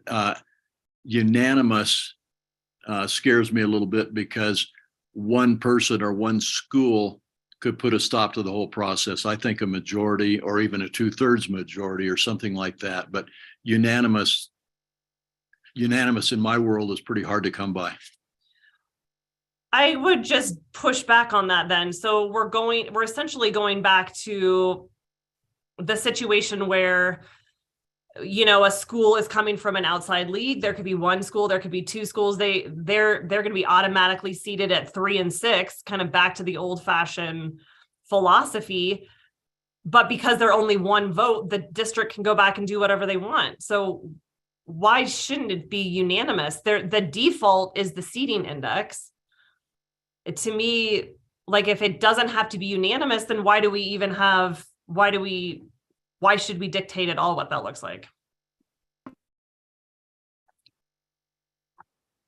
Yeah, I would agree, because in our district, we're a 4-1-2 in terms of leagues, 4 from the metro area, 2 more schools from the metro area, and then Yuma, right? And I think someone who's making the 2-hour drive, right, their voice should be heard. And so I think we would try to do right by them, but I would hate for something to be done that didn't work for, you know, like I agree that it should be unanimous.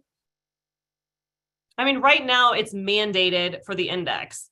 So we're trying to give this exception for well-planning districts who want to seed by head-to-head record, right? I mean, that's kind of what the reason that he set up his district and pre-planned and that type of stuff. So, like, to me, we have the solution, and we're just looking for like maybe 1 or 2 districts that want an exception, that are going to be well planned and that they can all agree. Okay.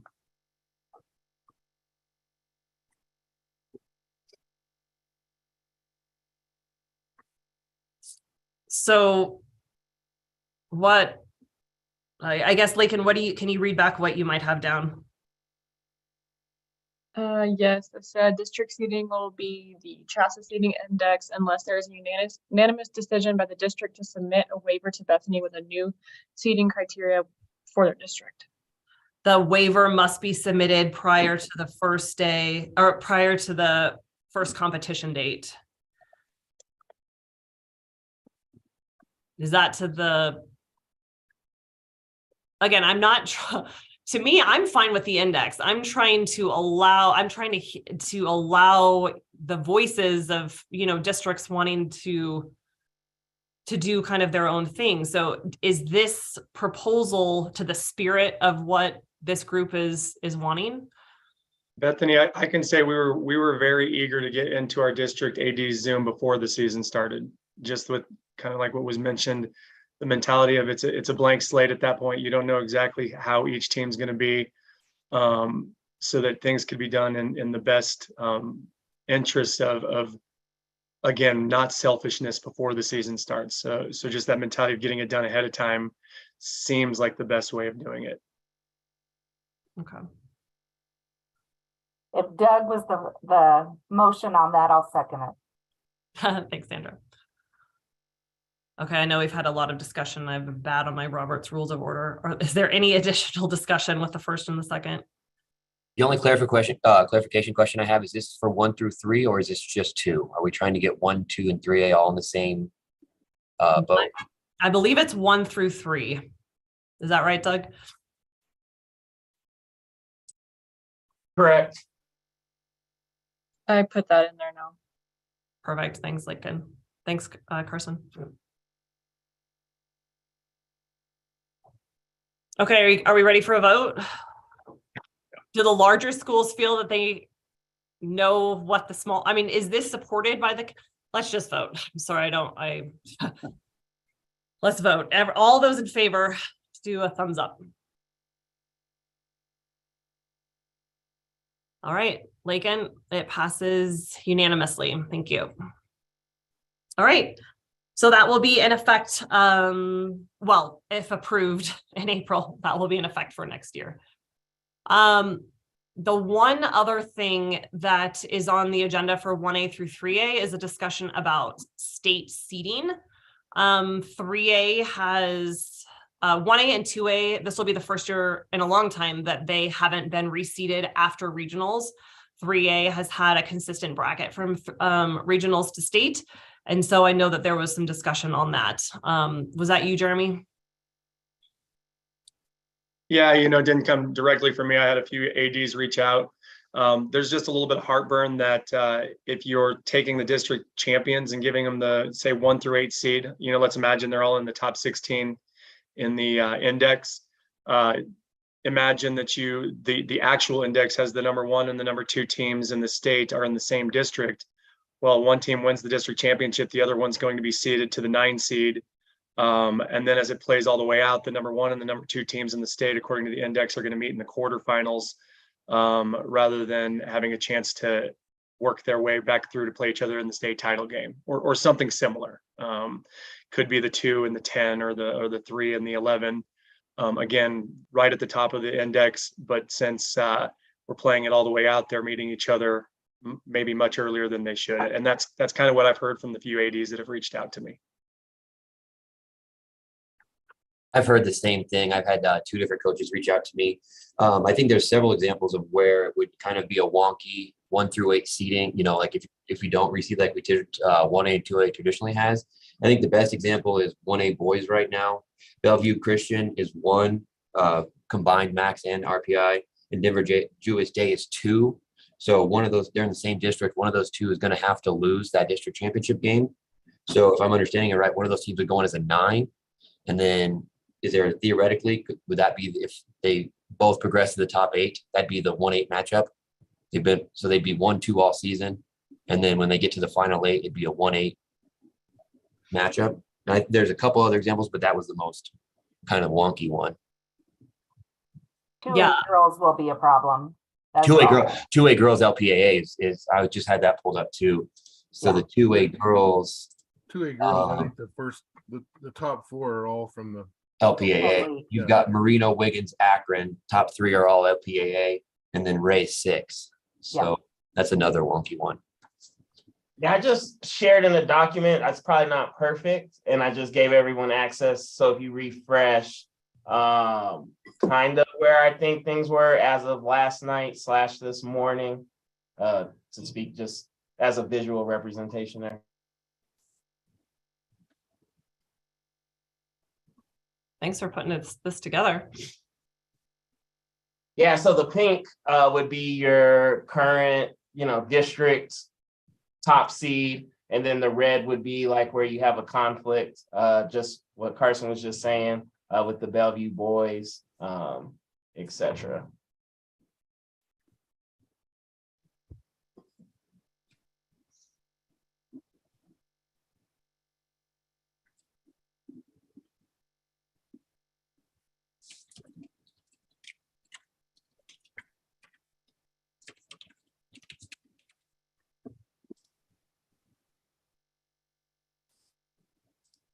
So is there the potential of either this group or somebody making the decision to continue using the R index for seeding after the district tournaments and regional tournaments have been played and stuff like that? Or what's our flexibility here?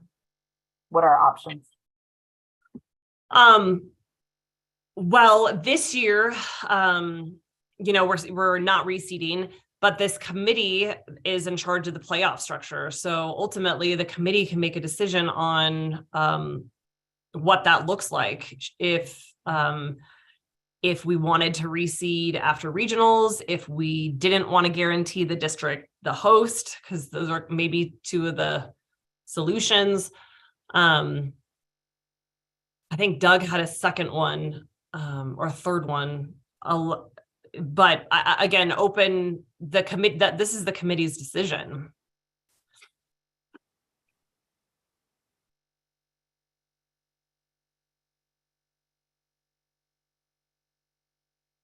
I can tell you right now, the question that's been brought up to me specifically around Bellevue Christian and Denver Jewish is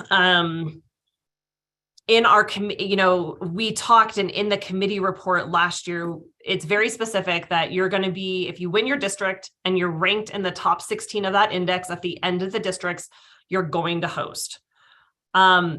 If you are not in the top 16, then you will not host, and the next highest team is placed in.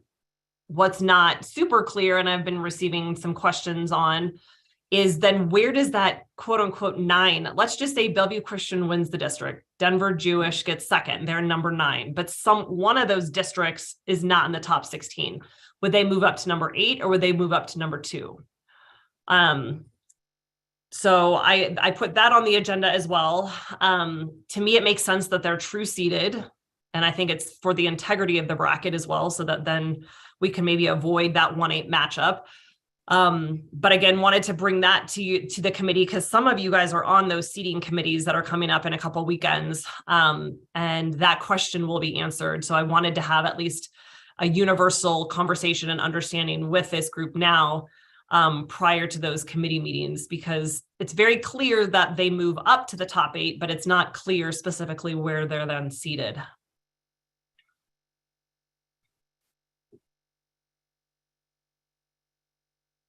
Oh, at 3A, I feel like a couple years ago, when we had this situation arise, because if you look at that 1A team, you got 2 districts potentially that wouldn't be in the top 16. So then once you had your 8, right?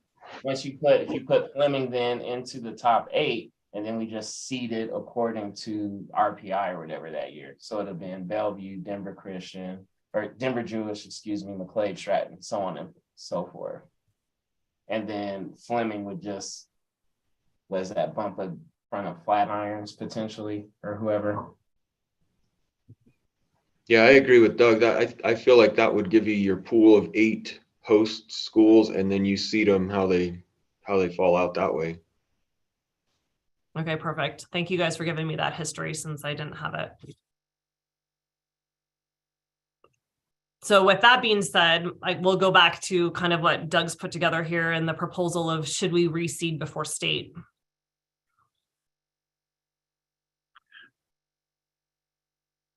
Bethany, point of clarification, you're talking about reseeding after districts prior to state, is that correct? Well, after districts, after regionals, yeah, prior to the grade 8. Yes. Okay. And Bethany, what classification are you talking about doing that with? Well, I believe it's on the table for 1A, 2A, and 3A, since they're all districts. So I'm a firm no way on that one. Okay. I would rather see the bracket played out as it is. And when an upset happens, I mean, that's part of the excitement of a tournament. But then when you drop that upset winner, now you get your reward is, well, now you have to play the number 1 team. I don't like that. Thank you for that. Bethany, it's not really my lane with the smaller schools, but in some of the larger schools and other sports like softball and things like that, when we've done reseeds, I know it doesn't typically go over that well. I mean, if you upset somebody, then you've earned a higher seed on the bracket, essentially. So I've never really been a fan of reseeding, for whatever that's worth. Thanks, Chase. I, being 1A, 2A, I think that human I piece guess of look at it as somebody getting upset. I look at number 1 and number 2 in the girls, which is probably going to stay that way in 2A. That they would have to play in the first round of state. And if you reseeded it at the end of regionals, then, which they've always done, I guess I don't remember, was this our committee that did this? Yep. We felt very strongly about keeping 1A through 3A consistent.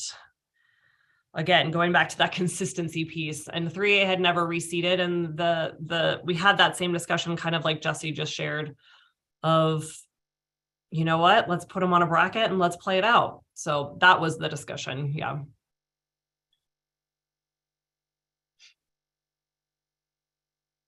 I like the human element piece of just looking at it, so that kind of the situation Carson mentioned earlier, so that doesn't happen.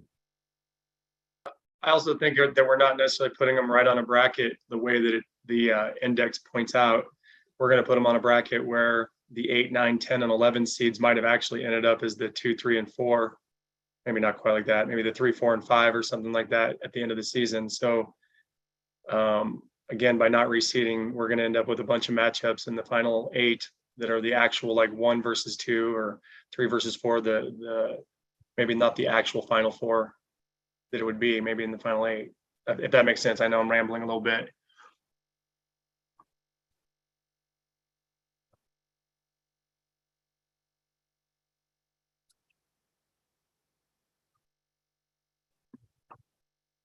I definitely rambled a little bit, got everybody confused. No, you didn't.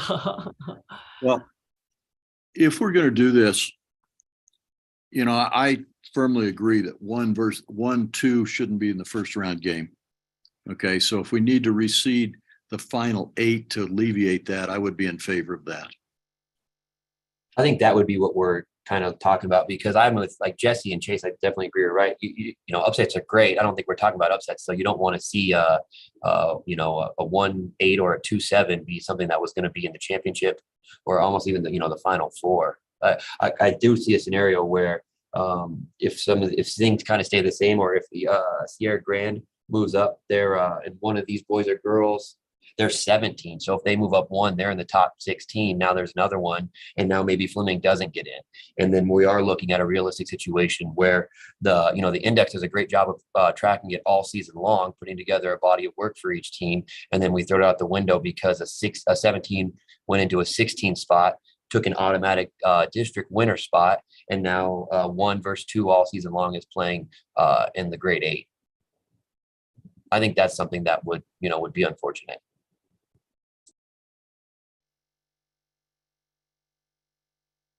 I hate to see something happen, and I can go back 13 years, but my team and Deer Trail were sitting 1 and 2 in the state, and we matched up in regionals.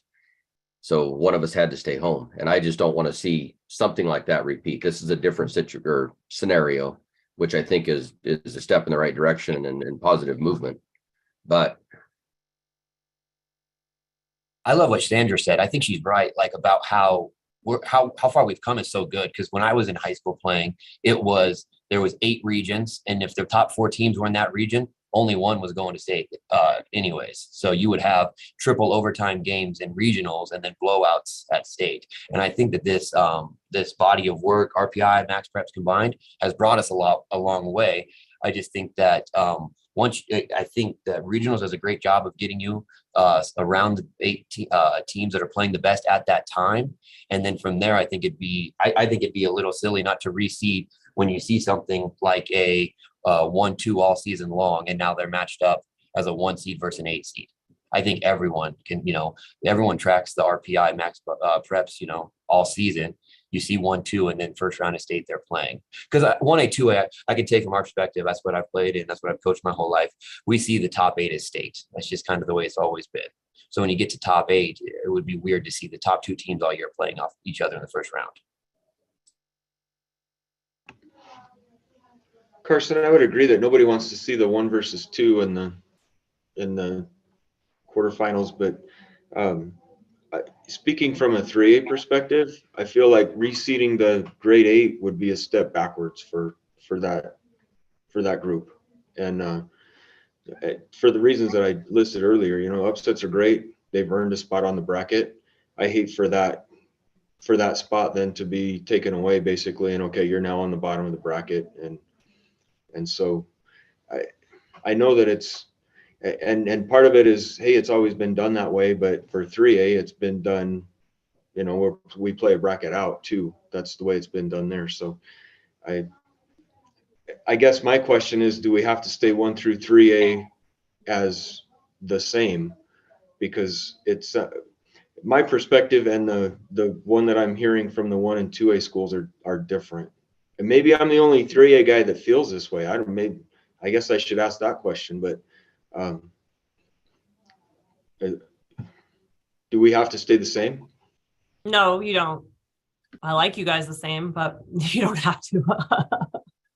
I could totally see, like, from your perspective, that's all you always done it. I wouldn't want to, change, or like you said, you feel like you're going backwards. So I totally understand that. And I think with the new class, 6 classifications, I think that this 1A, 2A, a lot of those teams that are now 2A were 1A. So that's kind of why there's some similar thinking between the 1A and 2A. And I can see where, 3A would be different. Yeah, Jesse, I would just say I think there's kind of, it's flipped, right? The team that gets bumped out of the hosting, right, for 3A traditionally, we've been like, well, then they get maybe an easier road to get to state, so to speak, right? Like you're outside the top 8, but you're not hosting, but you should then advance, and then you're set up. Yeah, that 9, 10, 11 spot was a good place to be on the bracket sometimes. Yeah, totally. And then you get 3 days to kind of prep for a game that then you think, if you get past that, you're in good shape. And I'm kind of stuck too on that feeling of like, well, that's the way we've done it, but I don't know. Does that mean it's a good thing? I don't know. I apologize if I'm talking too much. I know I'm new and I mean, you guys are going to forget more about this than I've known to this point. But one thing I will say is on the regionals, regionals are played at home sites, whereas the Final 8 is played in the Loveland Event Center or UNC in Greeley. That's a vastly different experience for the students. So I think that getting the reseeding and having the integrity of the bracket and the top 8 is really important just due to the culminating event venue. Playing at Loveland Event Center or playing at UNC, it's vastly different than playing in some gyms, and some of these gyms are pretty small. So you play in a 200 seat regional game, and then you get to the Final 8 in the event center. It's a vastly different experience. So I think that reseeding those top 8s is really important. That sparks an interesting question in my mind. 1 and 2A, they still play out a full consolation bracket, is that right? But 3A does not. And so to me, that adds to my reasoning of why we should not reseed, at least for 3A, because if somebody's gotten that upset and then you reseed and now they're the number 8 and you have to play the number 1, well, if they don't pull off that upset again, they're going home, they're done.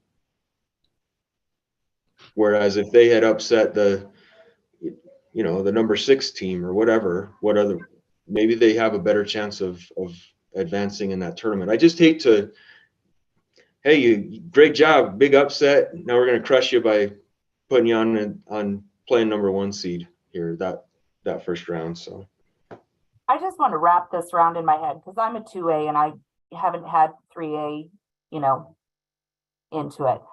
When we talk about seeding 3A in the past, was that a straight 1 through 32 or 24 or whatever it was? So they get bracketed appropriately, and where upsets when they occur, it works itself out. Where what we're talking about with those people moving to being a host in the 1 through 8 when they're technically not placed there because of RPI, to me that reseeding makes a lot more sense to make sure that I don't know how to explain that visually. So I don't necessarily see our reseeding in 2A versus what 3A has done in the past is kind of apples to apples. I am in favor of reseeding that top 8. For 3A, have we always protected the district champions in the 1 through 8? Yes. Okay. So they have actually done that. Okay.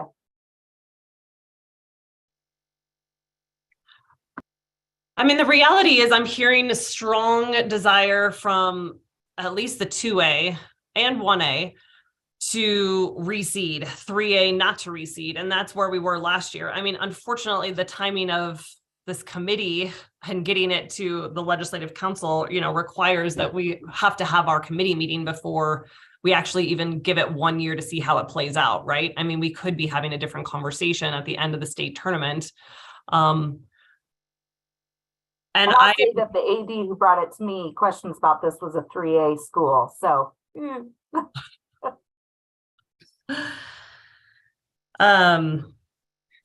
well, yeah, I guess I'm speaking for Jesse, and I don't know where Doug is, but the vote from the committee at this point for 3A is definitely not to go back to reseed, is at least the conversation that I'm hearing. Do we allow it to go 2 years to actually see the data for each of these classifications, or do we want to make a motion for 1A, 2A. I don't know if we include 3A. I mean, if it's up to Jesse, we're not including 3A to reseed.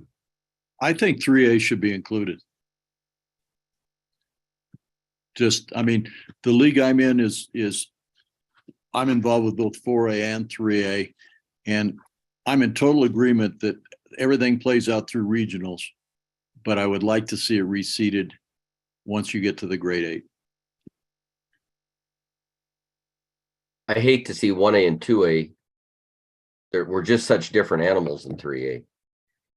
To lump it in like that. If 3A, and Mike, I'm not sure if you're saying 3A should reseed. I am. That's what he's saying. Okay. I get that. Yeah, and I really, 1A and 2A, like I said, are just different. We're smaller and it's harder. Was there a way to do a separate motion for 3A and then a separate motion for 1A, 2A? Yeah, absolutely.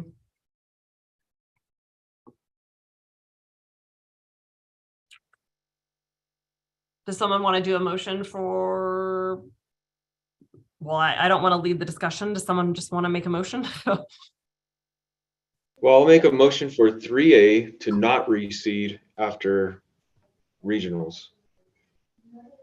Okay, actually, Jesse, that's going to default. That's where we're at now. How do I need to word that? Well, you would really, I think the only thing you need to do is vote against it if someone makes a motion to reseed. All right. I don't know, like, I could be wrong. Someone that knows Robert's Rules of Order might know that more than me, but right now that is currently how it is. So I don't think we need a motion to keep doing that.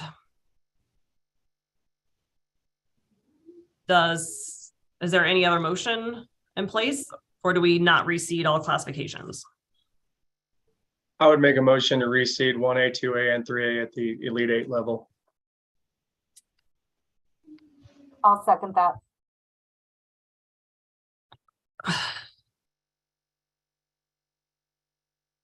Okay, like, and that was Jeremy, seconded Sandra. Now can Jesse amend? I don't know what to do. Like, can you split apart those motions, or was that intentional to try to bully 3A into the 1A, 2A? My thing is that I've heard from other 3A people too that they'd like to have it reseeded. I have is too. The first person to reach out for me was a 3A person. So I feel like as a committee member, I'd have to, I need to recognize their voice as well. And I've also had several 3A people reach out to me. Yeah, I've only heard from one, and I think several of us have heard from them, but I honestly don't know how the rest of my league feels about it. So I don't know. I think that's fair, Doug. I think the same thing. I would agree. Okay, so what I would say then is if you are not in agreement with any part of this motion, that you vote no, and then it can come back as a separate motion if need be. But if you are in favor of the entire motion, then you should vote yes.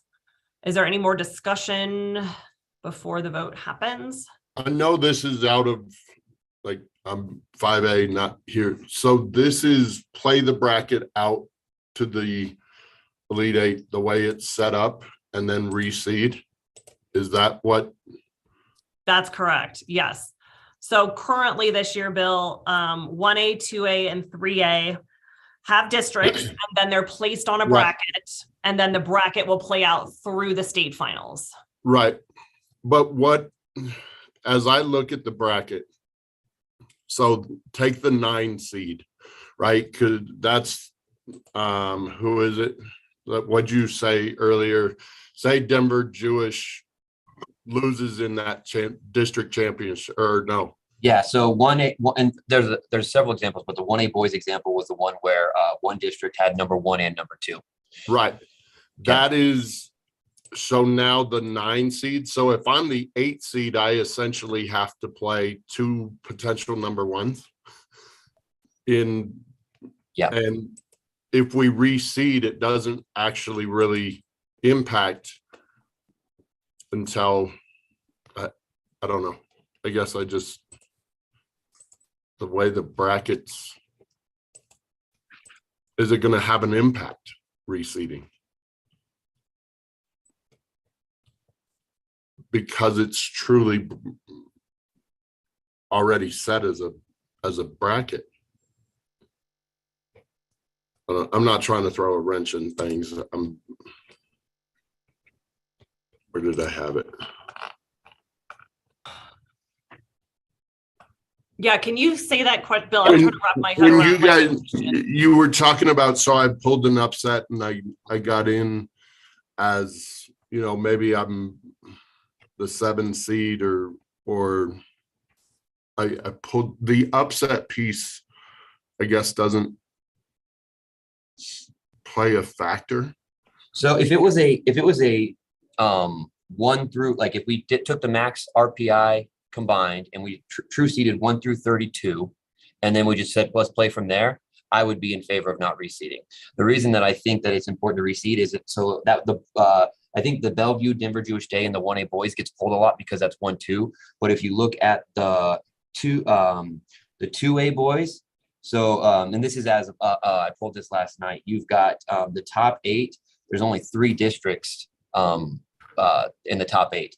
So you would have to pull out 3 District 8 teams, 1 District 6 team, and 1 District 5 team. So you would pull out 1, 2, 3, 4 teams. And so you would have 4 different teams in the top 8. And so those 4 teams would be pulled out by virtue of not being able to win their district because there's multiple teams in the top 8. But as it is right now, it would only be 2 teams that are pulled out because 2 of those 4 are not in the top 16. Yeah, as of now. Yeah.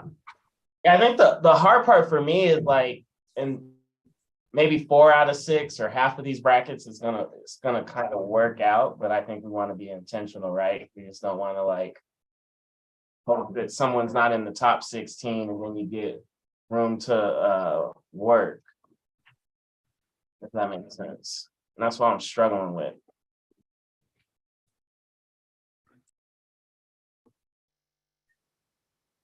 What if there was, I'm just thinking outside of the box, a solution where you kept districts could host as long as they were in the top 8, not top 16.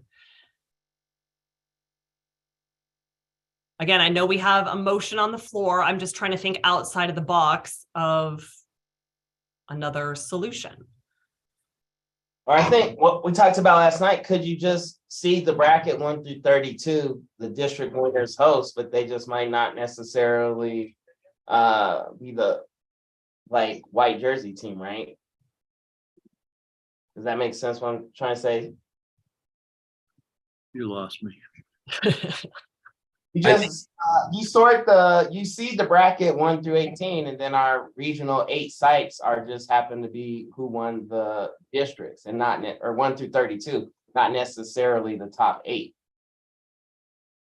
So you're saying a number 12 team could host the regional tournament then? Yes. I hear what you're saying. I see that. I kind of understand that too. Just kind of testing that a little bit. So like a Levita is a number 22, but right now they're the highest true combined team in that spot. Would they host, and then they would just host a number 5 or whatever? That's just his idea. Yeah. Yeah. Or we could even leave in there that they have to be in the top 16 to host that. I think the thing that the people who are, and speak up if I'm wrong, I think the people who are in favor of reseeding just kind of want to protect the integrity of the bracket, which is, I mean, it sounds good, but basically like getting the top 8 at the culminating event to have a bracket that makes sense.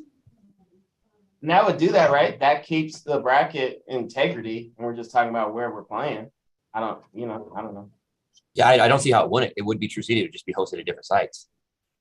Yeah, because the conversation last year when we were trying to figure out, do we keep districts, do we not keep districts, is, well, then what's the carrot? Like, why are we still doing districts if we're just going to true seed? Because obviously that's kind of an easy answer, right? To just true seed. So then the committee came up with, well, there has to be a reason to host districts and a reward. So the reward was being in the top 8. There could be another reward if we wanted to think about it. I like that idea. You get a home court advantage, but that's it. You don't necessarily get a move in being where you're placed. I almost that body of evidence in the index. What if a district champion comes in as the 5 in the seating, and then I don't know, the other district champions are the 12? Right, those would be in the same bracket. They can't both host. Then we have some other rules to move crap. I don't even want to, almost don't even want to say this, but I remember last year too, some people who earned the right to host didn't have a gym that could support a large enough crowd, so they had to move the venue too. I mean, that's a whole nother wrinkle, but that happened last year. Well, can I jump in just for a second? So I think too, sometimes what we got to do is we got to look at strength of league dichotomy, right? So part of, in my opinion, the reward of using your district to help you with your seating was to reward those teams that have to fight through a very tough league all the year through. I realize we've got the seating index and all of those things too, but just because you can run through your league, I don't know if that's necessarily fair that you get a host, right?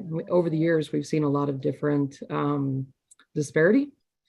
And so I think that's got to be a consideration when you talk about that, right? That's part of the reward for going through the grind and having 5 of the top 10 teams if you're in the state in your league, for example. So, and then the other thing I think too, when we talk about districts, right, is those games, picking up those games, can help or hurt, but I think most of the time they help regardless of where things are, right? The amount of change on the RPI and the seating index is not a lot by the time we get to this large body of evidence, right? So the more games you have, you don't have those big wide disparities of change. Am I wrong? I might be wrong. I'm not a math teacher. I teach science. So, so I think, that's something you have to consider as well. And no matter what you pick, somebody's going to try and find an angle, right? We want the best representation and the best games there are, but there are times that upsets and other things like that make for different matchups. Having gone through that, right? Years ago when we won a state championship, I had to run through the number 1 team at regionals in a preset district playoff. And then it was reseeded. And since my team, we had been upset, then we had to play the number 1 team in the semifinals. So I think sometimes those things happen and they're not fair, but part of what makes tournament play exciting. Well, one of the things, and please don't kill the messenger, one of the things that would alleviate a lot of this conversation is if we took a look at getting rid of districts and just true seed 1 through 32 in all classifications. Now, that's not a very popular thought, especially in 1A and 2A, but it would alleviate a lot of this conversation. I like it. Yeah, when we did that poll last year, it was about 50-50, maybe like 51%. No, I'm just kidding, but it was tight. I mean, we talked a lot about that. Well, and that was Mercy. Did you have that talking about funding leagues? That was part of the deal. And we did have that discussion, but I think if you turned it into a tournament and didn't call it districts, you could do that. You could still do some funding, make it a conference tournament, make it a whatever fundraising tournament for it, an RPI tournament at the end. I mean, doing something like that. We had those discussions for it. And if you eliminate the district top 8 has to go in or do that kind of stuff, you really could seed and still have fundraising tournaments. You could do some of that, and integrity of the rankings or whatnot would still be held. Yeah, but I agree.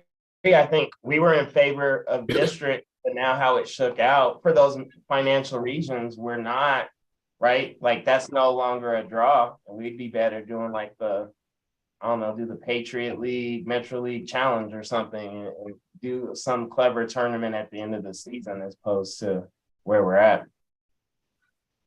What I would say is getting rid of districts is a very big decision. I would err on, let's talk about that next year when we can gather like a year worth of data and polls and feedback, please, because I think this year let's just focus on maybe more of a short-term solution to figuring out, the reseed or not reseed. It's not that I don't want to have the conversation about getting rid of districts, but I truly feel like that big of a change needs to happen at the beginning of the next cycle and not mid-cycle, especially when we haven't even lived it through this one season, full season yet. If that's okay. Sure. Just a thought. Yeah, no, I mean, again, I'm starting to hear that more often. So I would like to have, Doug and I kind of had a couple ideas for some subcommittees. So maybe that can be, some information that the committee works on, a subcommittee works on throughout, now until the next committee meeting around this time next year. So we have some concrete data and we've built some support from the basketball community on maybe what that looks like. So I think right now we do have a motion on the table. That motion is to reseed at the end of regionals, 1A, 2A, and 3A. Is there any more discussion before we take a vote on that?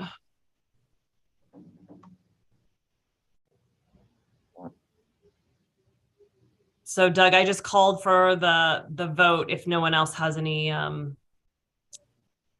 comments for the current motion on the table.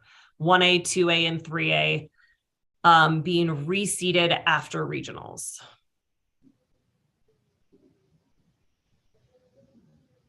More discussion, or are we ready for the vote? Just so we're clear, if this does pass, somebody from 3A could bring it to the legislative council to send theirs back the other way, right? Absolutely. Yep. And this would be next season. Correct. Because this season, the 3A will play the bracket out just how it's a 32 team bracket and it's going to play out. This season, 1A, 2A, and 3A are playing the bracket out.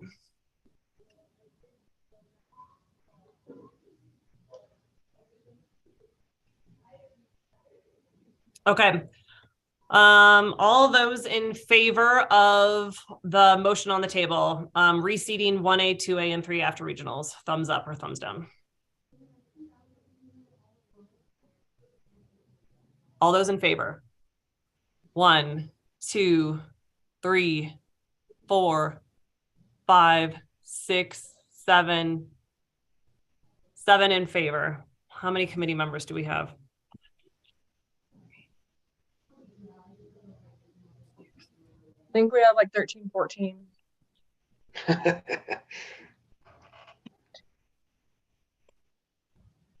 Okay. Well, maybe sorry.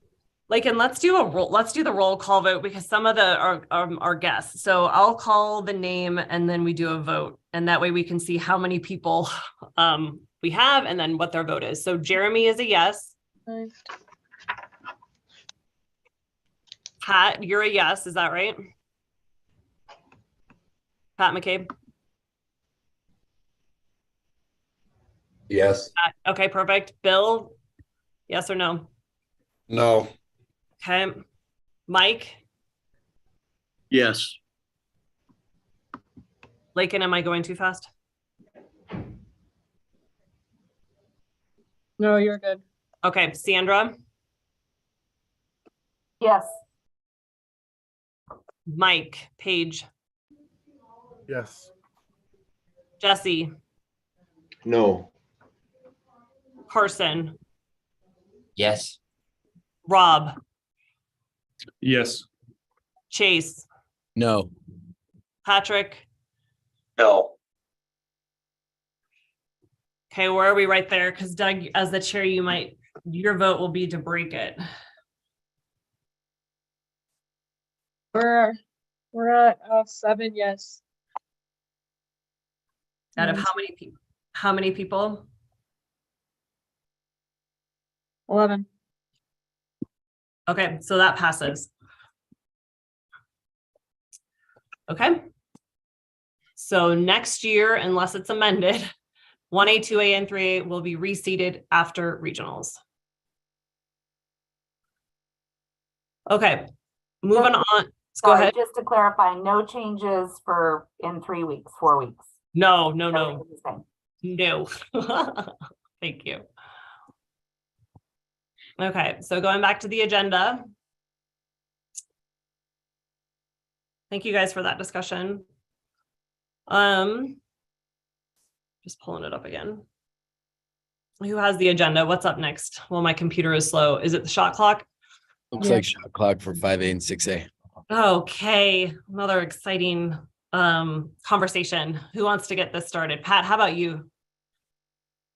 Well, okay. So the Centennial League was looking for a discussion of this, and there's a couple issues here. We'd like to have the shot clock. We'd like to add the shot clock to the game for all of the reasons that have been discussed before. All philosophical about the nature of the game with the shot clock. We think that it prepares our kids better that are going on to play. We think it makes a better game. They've talked about it, eliminating stalling and what it does for our fans and coaches and kids during the game. But probably the biggest reason that the Centennial League is looking is our coaches are overwhelmingly in favor of the shot clock. I want to say in the Centennial League unanimously in favor, and we've heard data from our coaches related to the Coaches Association and those that they're also overwhelmingly in favor of adding a shot clock.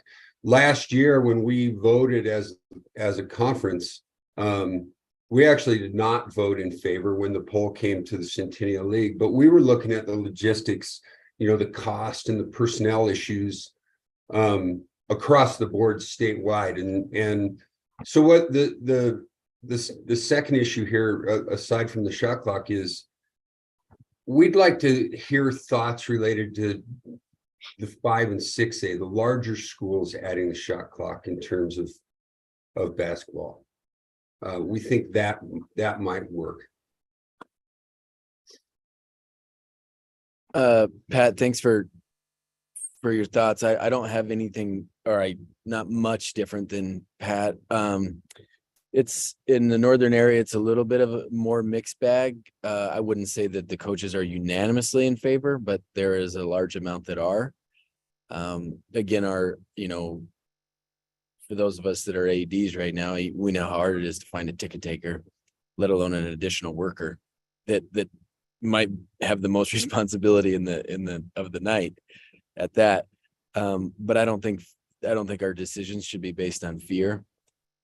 So the other piece to that is similar to, thankfully, the Sunday contact thing just passed, but the progressiveness of where our state's at compared to those around us. It was gross a little bit at the national conference that we were one of 3 states that didn't allow Sunday contact until this last point. I don't want to find ourselves in the same situation with basketball. It seems to be kind of the growing trend. 35 seconds isn't, it doesn't change the game a whole lot from a perspective of philosophical coaching. I would be in favor of pushing this out and getting more feedback, but I'm with Pat. It's time to continue to look at ways to be more progressive in our 5A and 6A game, and maybe use that as a sample size for the rest of the state. I think similar feedback from the Jeffco League. I think coaches are in favor of it for the most part. Again, I wouldn't go quite as far as unanimous, but I would say a very, very strong majority are in favor of it for all the reasons mentioned here. I think the concern that I would have is twofold, is the multi-classification leagues. And so now that I think our state has moved more towards that, not less towards that. And so the idea of 5A, 6A makes a lot of sense on the surface, but I think that affects a lot of leagues that play 4A, 5A leagues, for instance, or what happens when a 5A team plays a 4A team in a non-conference game? What does that look like as far as utilizing the shot clock or not? And then are you asking coaches to coach some games with a shot clock and some games without? And then would coaches be as in favor of it? I don't know the answer to that question. I think those are things I would be more in favor, and I think our league would be more in favor of the idea of a larger population of the state going, not just 5A, 6A, but expanding it to at least 4A. And then, I don't know, it feels like even after our last conversation, there's a lot of differences between 1A, 2A, 3A, and 4A, 5A, 6A. And so I don't know if that's more of a natural breaking point. I know the argument still would hold that we have 4A, 3A, 4A leagues too. So I don't know if that solves everything, but just our 2 cents. The last part would be timeline of rolling this out. I think being able to provide a runway, whether that be we make a decision, the legislative council, we ask for a decision in April, and then we roll it out not the next year, but the year after, or something like that, to be able to give schools and districts time to be able to get that done. I think that's going to be critical. Just dropping it on them in a short period of time would be challenging. Not that we couldn't do it, but I do think it would be challenging. I do like your thoughts on the split league. Right now I'm in the room next door, but we're at a league planning meeting for next cycle, and it's mostly Adams 12, Boulder Valley, and St. Vrain. But in that league is also Holy Family, which will be a 4A basketball school. So they would be the odd man out of the group. And I don't know if that's a situation where you play by the rules of the home site, or how that works. A little bit of that nature. I know this is maybe apples to oranges, but we have one of the schools in my school district is an 8-man football team, and not all the 8-man football fields are the same size, for that matter, nor are any of the soccer fields. So you play to where the home site is. So maybe that's a solution there. But I'm with you, Patrick. I don't know if it's ready. If we did put it forward to a vote, I would propose that it's next cycle, not next season. Just to give schools some time to adapt. And I don't know. I don't even know how much it costs. I don't know what it's going to cost to put one of these in each gym. So I just wanted to jump in. I was muted. So while absolutely this is the place for the discussion, please note that it's an actual NFHS modification. And so it'll ultimately have to be voted on by the board of directors. What Doug and I kind of talked about tonight, and what I'm hearing is this desire for larger schools. So we were going to try to create some sort of subcommittee to investigate what this would look like. Even if we, to your point, Chase, investigated with Daktronics, like, would they be willing to say, we're going to give you, all of these schools, they need to purchase a shot clock. What is the cost? Kind of come to the membership with some answers instead of all this uncertainty before kind of that vote happens at the board of directors, or at least that the basketball committee is making a recommendation to the board of directors. I would also like to hear from the smaller schools. I think what you guys have heard from me a lot today is just my desire to be consistent. Not saying that, everything has to be consistent, but certainly would like to hear where, the 1A, 2A, and potentially 3A schools are thinking about this, knowing that we still need to collect a lot of data, knowing all along that the coaches are going to support it, but can the athletic directors and school districts support the extra cost, the personnel of running a shot clock, especially with increases to officials happening next year? Like, what does that look like for budgets? I know there's a lot to kind of think through, but I am curious to know just, from this group, at least, what that looks like from the smaller schools. Yeah, I just want to piggyback too. Like, I think we have some leverage with Daktronics and whoever else is on the scoreboard. Like, hey, we're going to put shot clocks in 600 gyms. What's our discount, and how can we roll that out strategically so it takes some of the pressure off? As an AD 10 years ago, I'm like, shot clock, oh my God, I can't think about that. I don't know how much, same questions, but if we can come with a proposal that says in 2026, we're gonna do this and your date of installment is gonna be May, I think that would really alleviate some of the pressure from the ADs. And then as a 3A school in the metro area where we got East just down the street, I would not be in favor of being in a position where we're talking with families like, well, 3A, you guys don't even have a shot clock. So we're definitely not, we already get some of that. Well, you guys are just 3A and lose kids to bigger schools. So we're in favor of the shot clock, but I would not be in favor of being left behind there. So I'm curious about the official standpoint. Kirby, I see you're still on here. What are your thoughts as a high school official and having a shot clock in high school games? Thanks. I was actually going to try and jump in at some point. So in my background, I've done JUCO and Division II, and I think one of the hardest transitions that I made was learning to officiate the shot clock. Secondarily to that, one of the things that I will mention is at some of the JUCO schools that I went to, somebody mentioned the importance of the shot clock operator, which is absolutely accurate. Some of the worst situations I got into, I guess, in terms of some of that officiating was terrible shot clock operators, frankly. And that's, again, I agree with Chase. You don't make this decision out of fear, but you need to go into it with your eyes open in terms of both that particular person that's operating the shot clock, but it takes more skill, I will say, as an official to officiate it.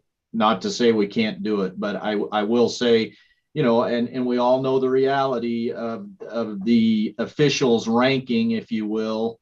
The lower the levels that you go down in classification, probably the less experienced or less talented, perhaps, officials you're going to have at those games. So there are issues, I think, and I think if we do roll it out in every level, in any level, I should say, I would love to have our officials be able to practice with it as well, whether that be at camps or whatever. And, typically most of the camps I've ever gone to, none of them had a shot clock because high school didn't have them, right? Or if you go to the camps, wherever they may be, for AAU kind of tournaments and all the summer tournaments, none of them have a shot clocks, probably even in their facilities to do that. So I guess that's my perspective. I don't know if you guys have any questions of me beyond that.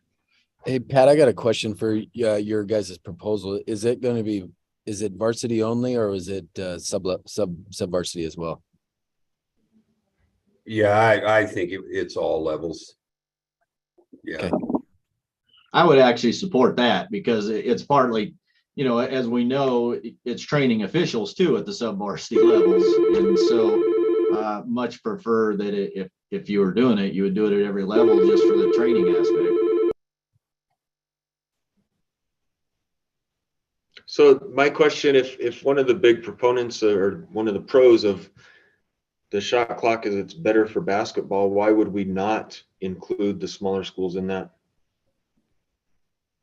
I was going to chime in for smaller schools 2A. My coach AD is absolutely in favor of implementing shot clock.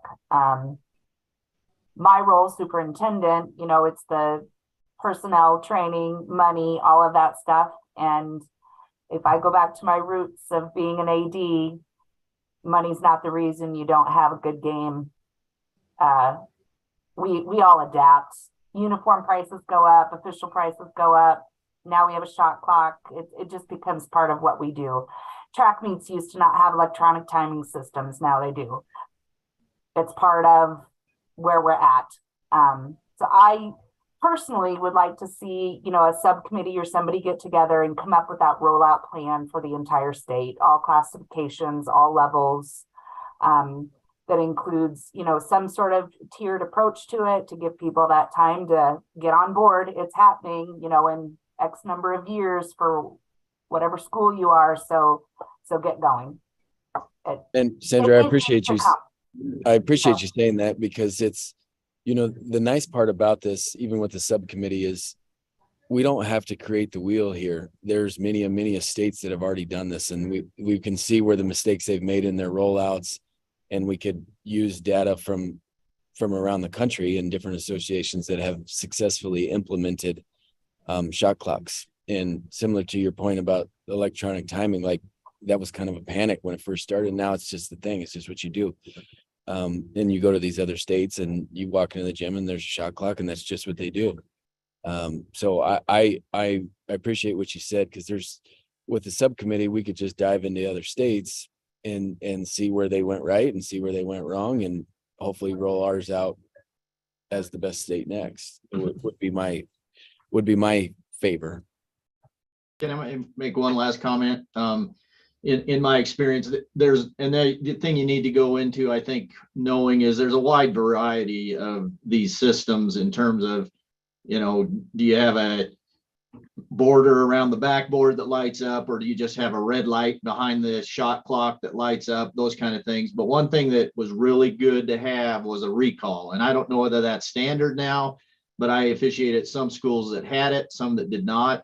And if a shot clock operator made a mistake and they could just push the recall button, it went right back to where it was when they reset it. And that made a huge difference in terms of, officiating, whether I really had to be glancing up at that shot clock to know how much time was left when they reset it. It's a whole lot nicer for the machine to keep track of that itself. So just things to know. And to Chase's point, hopefully other people that have done this can chime in on that and give best practice, I guess.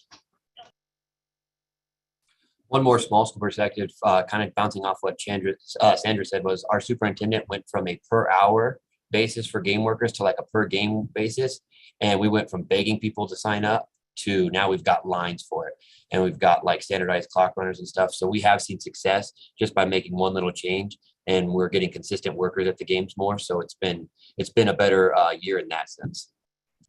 So would you say that you support it, Carson? Yeah, I've heard both sides. I heard one coach, I've had this discussion a ton. I heard one coach say, well, we already have enough kids chucking up bad shots. Why would we want to put them under time and have them shoot up more? That was one thing I heard. But I think that like everyone's kind of already echoed, it's where the game's going. You hate to see a game stalled out. So yeah, I would say that I've seen that split, but as each year we talk about it more, I feel like more people are getting on board with it. And I think people are seeing less barriers to being able to afford it or find someone to run it. So, and just personally, yeah, I'm for it. I think it gets the kids to play quicker and is good for the game of basketball.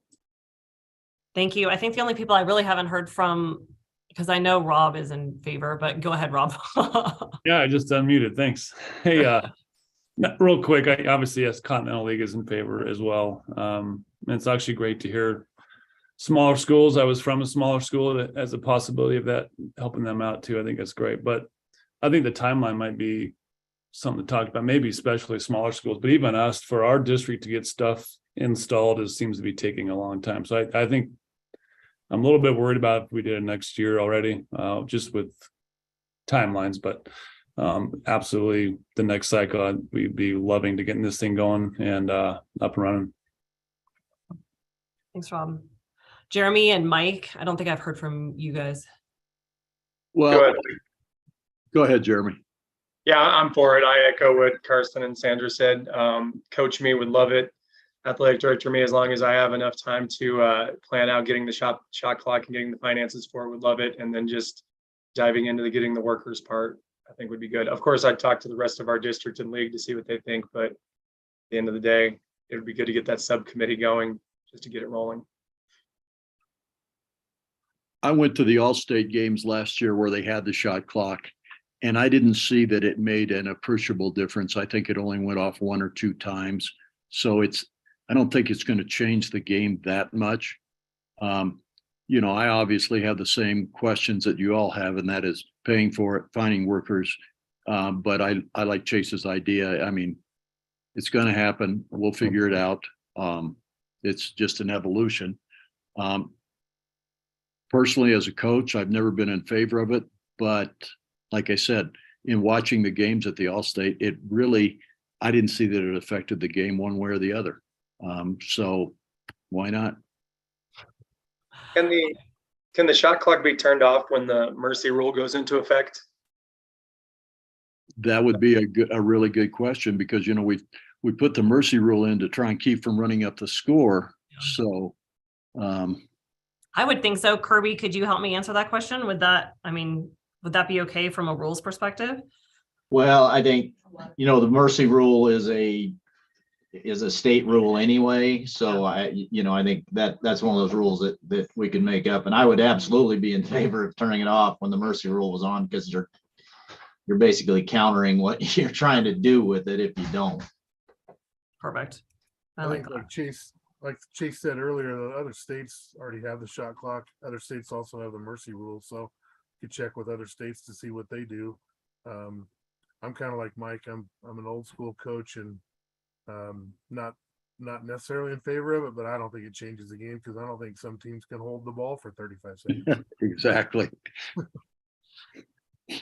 Well, I think this is really exciting. I mean, I think last year was probably just too overwhelming with 6A, with it just being, allowed. And I think as people have had time to kind of process it and probably realize that's the direction that it's going, I think this is all really exciting. I do want to be very intentional about it, like you guys have all said, though.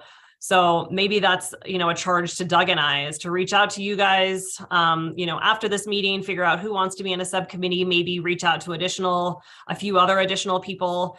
And then again, I can get all that information really quickly and easily from the NFHS on who has a shot clock, and maybe figure out together offline what the timing would look like, whether that's the start of the next cycle, whether that's in 2 cycles, whatever that looks like. And I thought Doug had a great idea about reaching out to some of the manufacturers, seeing if they would do like a bulk discount, or maybe put Jen on their backs. Jen does an amazing job with us with corporate and trying to work deals. So again, it still has to be approved by our board of directors.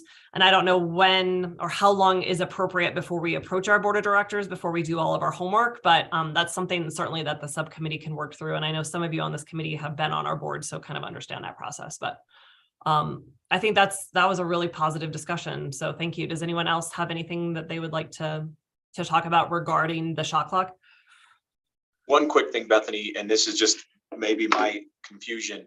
So can you explain the board of directors piece of that? So it has to be approved by the board of directors, and then does it go to the LC through the basketball committee report? No, it doesn't.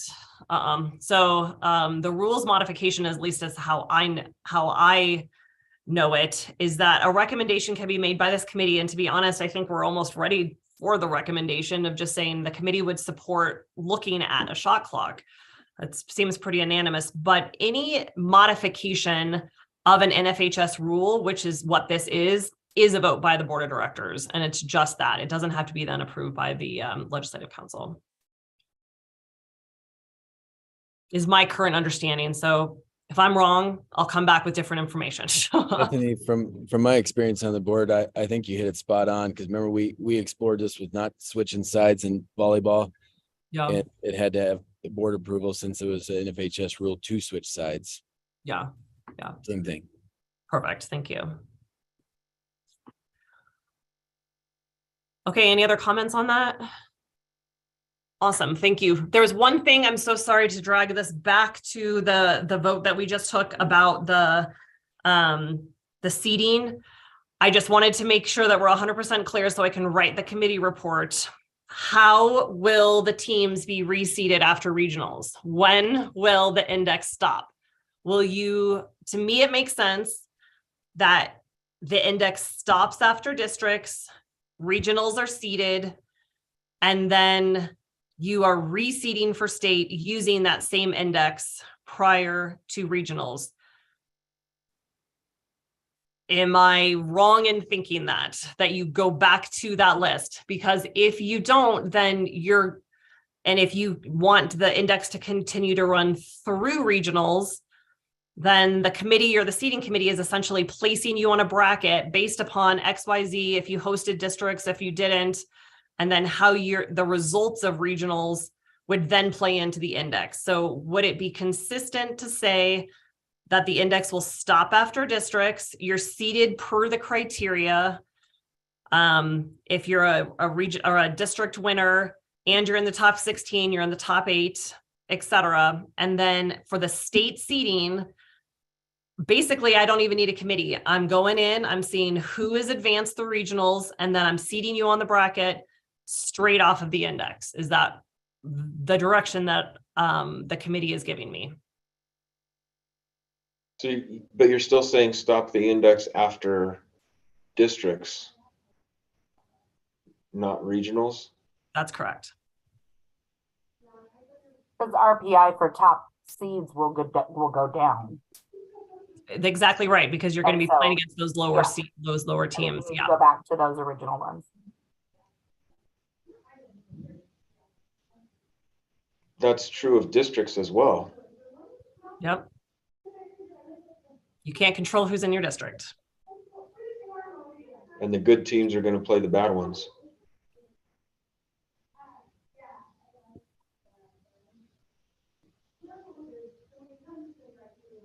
So how am I seeding these teams? I think that's the only way you can, is to go back on back through the index after regionals to reseed them. That's my question, is why don't we go all the way through regionals then? Those games count. Your number one overall seed's going to get penalized potentially the most, though, by playing the lowest seed.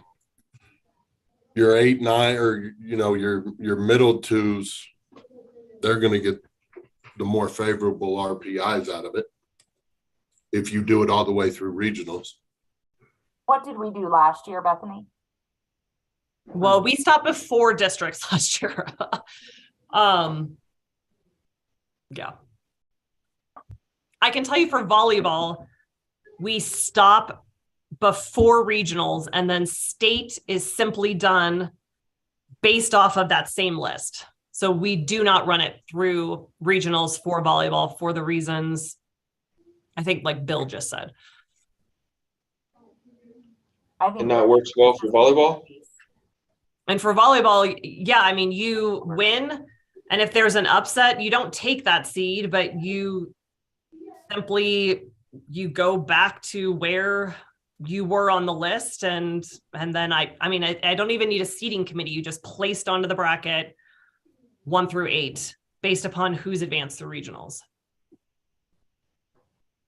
Well, I would say if it works for volleyball, let's go with that.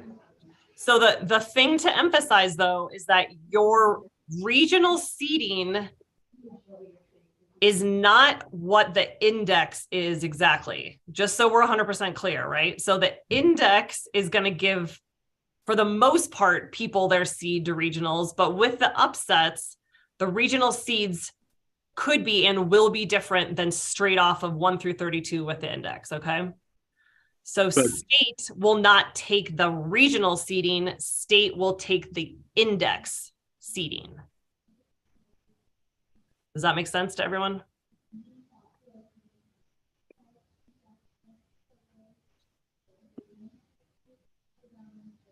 Jesse, does that make sense? Yeah. Okay, perfect. Again, it's these nuances and these questions that can get me in trouble because they come up at the end of the year and I just want to make sure that we've thought through them. You got that too, Lakin? Okay. It will be Okay, hey, Bethany, I may have missed this, and it's going back a little bit, but we started to discuss how a team that didn't win their district tournament would be placed into the regional bracket, and I don't think I ever heard clarity. I know I'll be on one of those seating committees here in a couple of weeks. Yeah, no problem. So the history of that is that they're seeded, that once you get the 1 through 8, they're true seeded, so that we'll go back to Denver Jewish and Bellevue Christian. If Denver Jewish were to lose districts, but be the 9th, then be moved up, then it would be straight off of that index seeding accordingly. They're not required to take the lower 2 positions or 1 position. Okay, so they would be the number 2 seed overall if that's what the index said. Yeah, correct. Even though they're from the same district. Yes. Excellent. That helps. Thank you. Yeah, thank you very much. Okay, guys, we've talked about a lot. Is there anything else that we need discussion on before we adjourn? Okay, awesome. So what I'm hearing is there's a need for 2 subcommittees. One is to investigate districts or just go straight to a bracket. And then the other one is the shot clock. And so we'll be reaching out to you guys and getting some of those subcommittees put together and to start working on them. That would be awesome. With that being said, can we get a motion to adjourn?